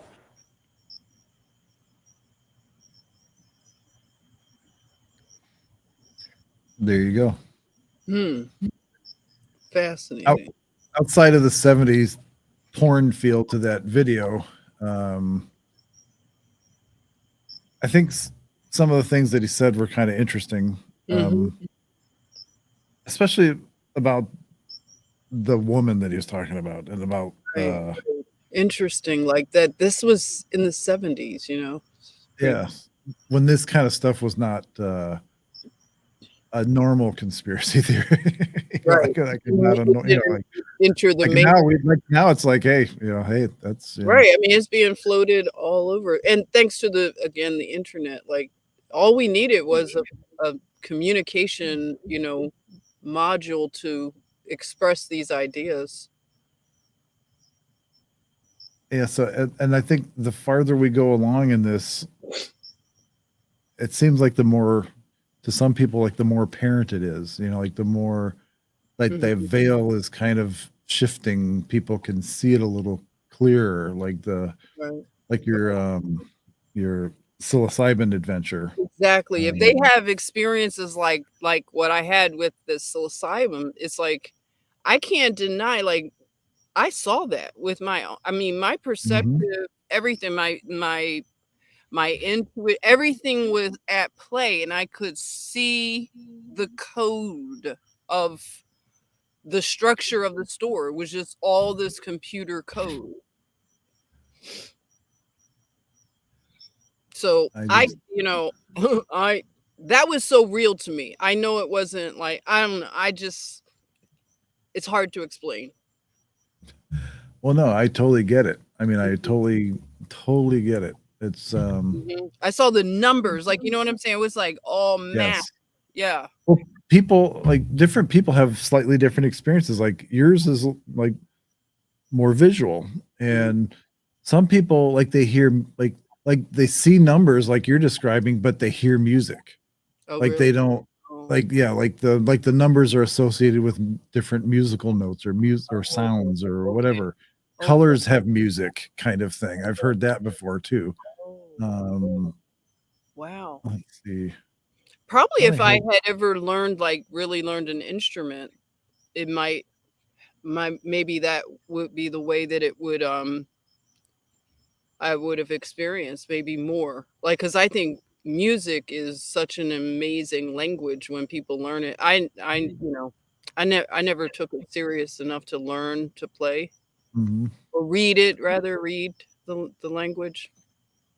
Yeah, I think it goes back to the whole vibration, like because music is vibration, like, and that's the language of the universe, like it's language of God, language.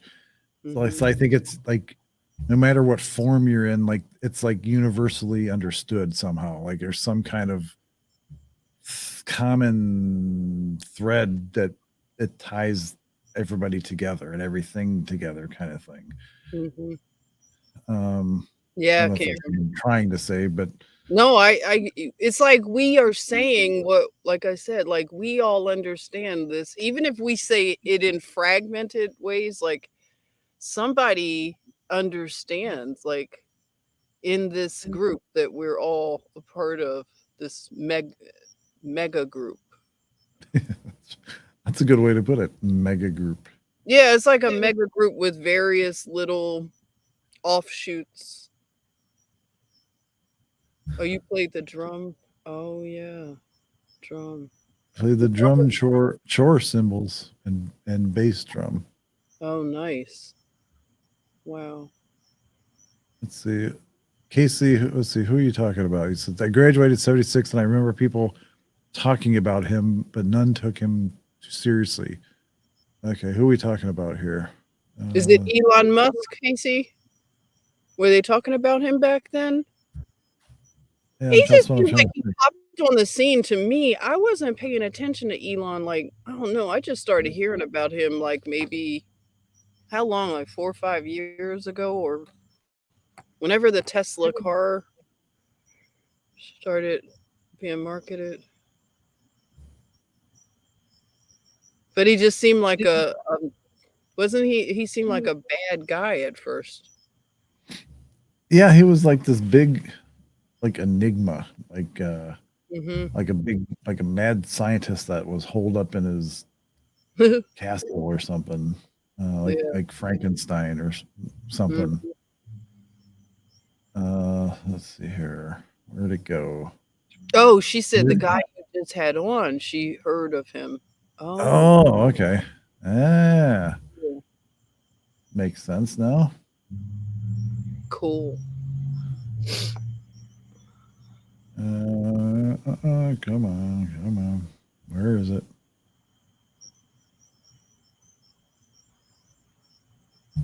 I did find that this is, again, unrelated to anything we're doing here, but I did find this ironic when it happened. This was like in April. Mhm. Are you serious? I didn't hear about this. Wow. Yeah. Climate activist dies after setting himself on fire outside the U.S. Supreme Court on Earth Day. Wow. That's extreme. That reminds me of Jack Parsons, right? Boy. It's when you take your work a little too serious.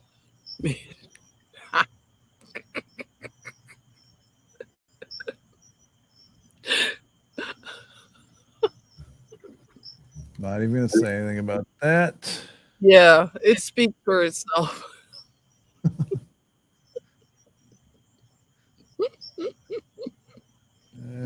Sure. Got a couple. I'm doing one of these like mental screenings of trying to remember what channel I'm on and all this other stuff and who's watching and I know it's a lot, isn't it, to keep up with? I know it's a lot. It is a lot. It's like You're doing like full production. You become the cameraman, the on camera talent, hair, makeup, graphics.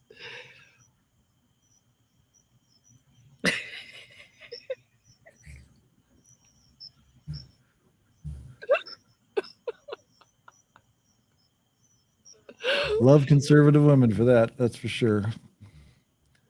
Let's see. Oh, here's our buddy.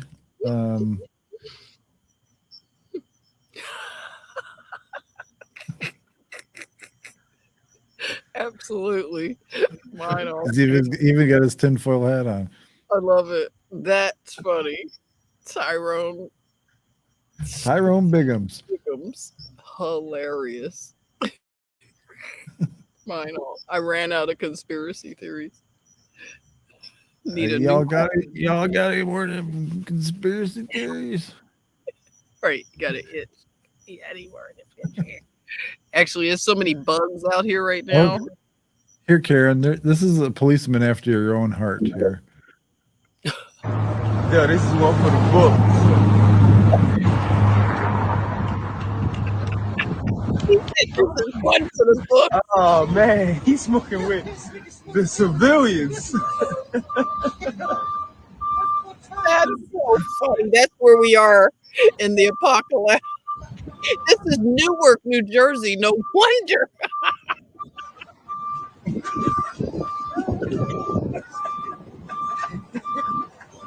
That's so funny. Hey, I respect a cop who's gonna get to know the neighborhood, right? He's holding it in his hand. He didn't give it back to the guy. I have seen it all.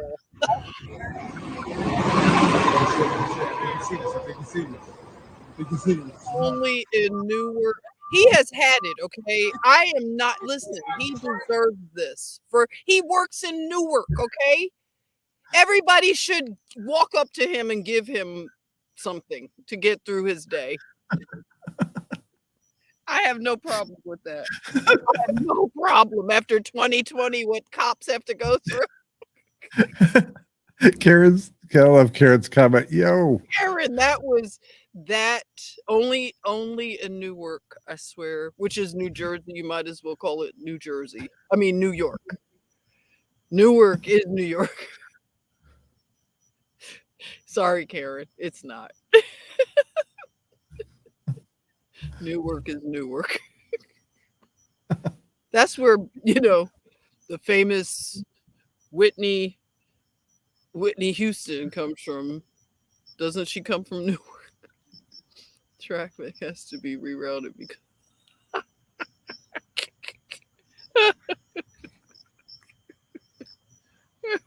dude has no couth, man. I don't care where this is. It's like his pants literally do not fit up around his crack. That's really funny. Come on. Imagine how it feels after lunch. I'm sorry for that one. That was great. You don't give 2 apple sandwiches. He has had it. I can only imagine what he goes through, right? It is all the same cousins. Philly, because Newark and Philly, same vibration. That's right. Wow. Look at what we've done to the cops, America. I don't know, but that just freaked me out one day. I don't know what it was, but yeah, I wouldn't want to run into him. I'll just say that. Too funny. All right, let's see. Let me find one more here. Find a good one. The cat is on the lamb. I'll just say she's on the lamb. I have to turn on some light source to see her.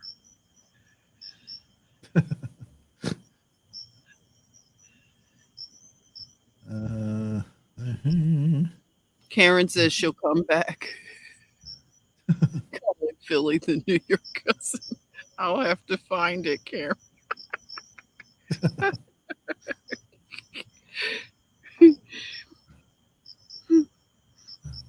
I think I might have shown this one before.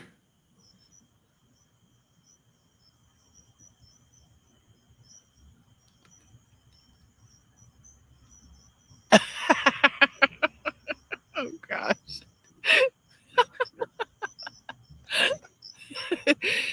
That's cute. When I think of childhood back in the 50s and 60s and 70s, for whatever reason, I always think of that kid smoking there with the pack of cigarettes, and a couple of them with they had guns in school because you could bring guns to school and that kind of stuff. And oh gosh.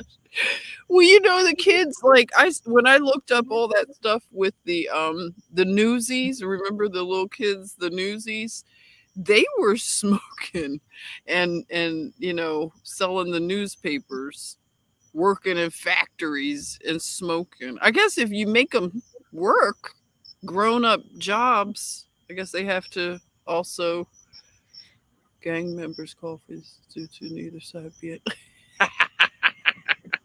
I love it. A lot of things are going to change around here, kiddos. Too cute. Yeah. All right, one more here. One more.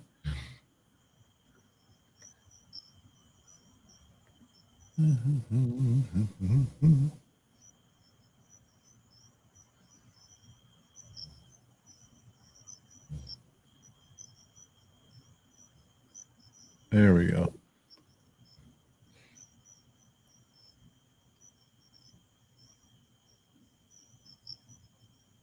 Wow. Unreal. How far we've come. When I first saw that last year, that I think she was supposed to be an anesthesiologist pregnant, and she was just proudly virtue signaling how you remember when everybody was getting the video, Oh, putting the arm up, and she was fully pregnant, like well into her pregnancy. I was just, it's just words. yeah. All right, I'm going to end on this one. For anybody that knows me personally, which I don't know how many do, but this is totally something I would do in Walmart, depending on my mood. But this is absolutely, totally something I would do.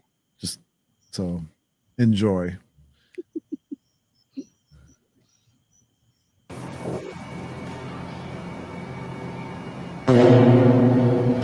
Oh my goodness, no. Oh my gosh. Okay. It would seem like a guy who would do In that. case you missed it.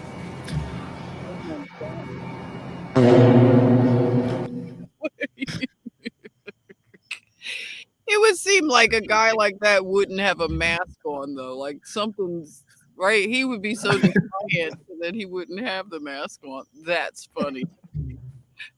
I guess that was what he wanted to tell the man, right? Or what he thought about the current situation. Exactly. Maybe that's what the mask was, part of that reason. It must have been. He was probably living in one of the blue states, like the super blue states. That was probably at Whole Foods in New York, right? Downtown Manhattan. Karen. Those were funny. Oh my gosh. We got some good ones. Casey says I wore a tin hat in Walmart. That's great. What is this? I just posted a bunch of stuff on Instagram. Jen calling Philly the New York cousin. That's right. It totally is. I gotta check that out. Love it. Oh my gosh. Well, this was a crazy one, fellows and fellettes and fellers and gals and what's that word they used back in the 30s, 40s? Gams. She had gams. Yeah, gams and Gams. and broads, remember? That's always funny, broads. Dame. Dame had some nice gams, some fiddly bits.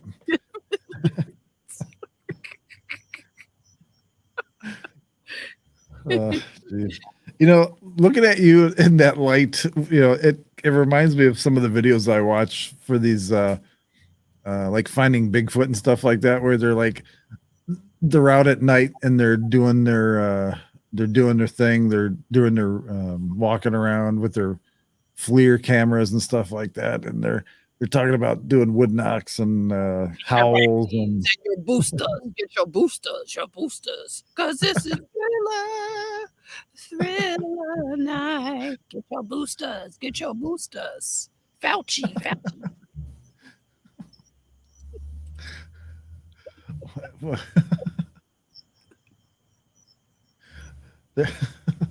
Jeez. Well, corner, conspiracy corner. There you go. For those of you that don't want to sleep tonight.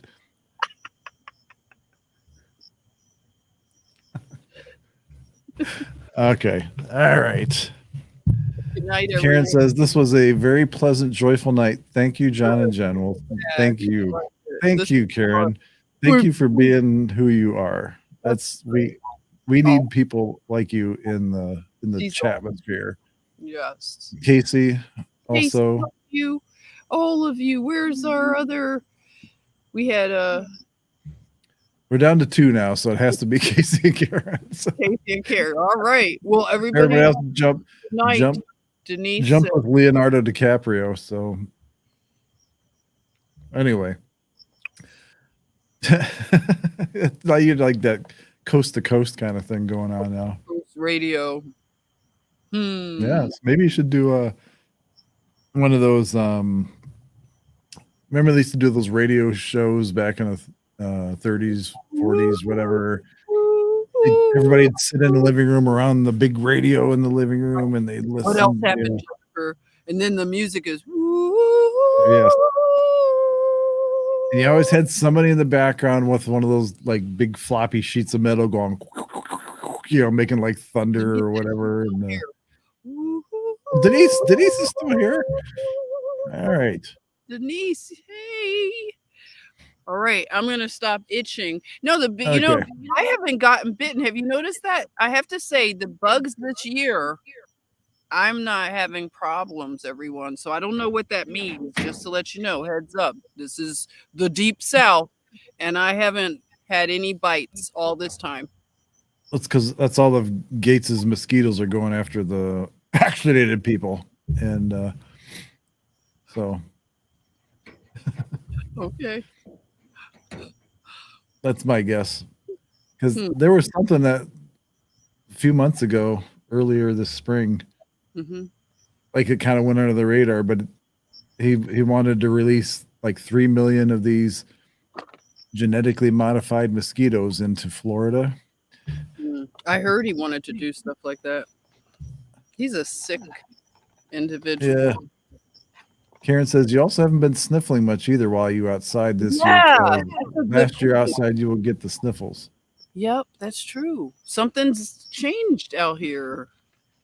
So Maybe it's the chemtrails. They're helping out this year. maybe something's up, everybody, because I've been out here, you know how long, and I haven't not one bite. And bugs are all around. Like bugs are attracted to the light sources. They're all over, but none are biting.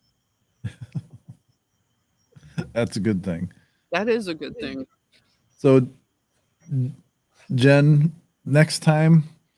Thank you. It's so nice to have you back, John, and everybody. Love you all. Thank you. I want you to bring some of your crazy stuff next time. Some of the stuff that you're working on, but you haven't like released yet, like fully realized yet, or whatever. Had all his unreleased music. I'll have some of my unreleased. Like the B-sides. The B-side. I'll bring the B-side. And then maybe we can get Girl Code on here one time or something. And gosh, that would be she will drop mics, okay? Yes. God, if she wants to. I know some people are they're very particular I'll about ask her. She will love it. Yeah. Like you give her, like let her pick the topic because it'll be amazing. Yeah, we should do that. I'll definitely. Right. Okay. You let her know. Say, hey, you can pick the topic, and then we'll go from there. We'll have like an ether roundtable or something like nice, whatever you want to call it. So okay. Yes, it's good to be back. Glad to see you, Jen, as always. And I think I may actually go sit outside in the back. It's been a weird spring here. It's almost July. It's been so up and down temperature wise. Like today it was like in the 70s, and normally we'd be like in the 80s and the grass would be burnt and dying and everything, hasn't rained in the last couple weeks, or at least not rained like a hard rain anyway. Some drizzles here and there, but just been weird temperature wise. Mild, right? Mild. It's been mild. It's really hot here, but then it just cooled down. It's so like it's a very like I would sleep out here if I could. Like I could, right? What's stopping me? I could literally take a nap out here. That's right. It's your house. Jeez, do what you want. I know. It's like I'm saying, why couldn't I do that? Like, what would be so scary? It's not that it's scary. It's just I'd have to set it up, but it's nothing biting. So I'm thinking I'd have a nice sleep out here, listening to the cicadas. Do you hear the cicadas right A just a little bit. now? Mm-hmm. That's a bug that's really worth looking into. The cicadas. I might look into them more. I did a little something on the cicadas a couple years ago. I think they're interesting because they have a 17-year cycle. Right. That's right. The swarms. That's right. Yes. Yeah. The cicadas. Yep. I had them, and when I first moved to Tennessee, I Mhm. had the second year that I was there. Happened to be the year for that area because I guess it's different for different areas. Yeah. It rotates. Mm-hmm. I've got a video that I took. This was like in 2005-ish or whatever. Mm-hmm. So digital cameras were okay. They weren't great, but Mm-hmm. it was the wildest thing ever. I came out the back of my house to check on the horses and stuff because I usually feed them in the morning and water them and that kind of stuff. Mm-hmm. I heard all this noise. I'm like, what is going on out here? Mm-hmm. So I go outside and I had a big oak tree in the back behind the house. And the ground was like literally brown. Like there was no green in the back behind the house. And this oak tree, which is probably about 6 feet in diameter, there was thousands and thousands and thousands of these cicadas all over the tree and the ground.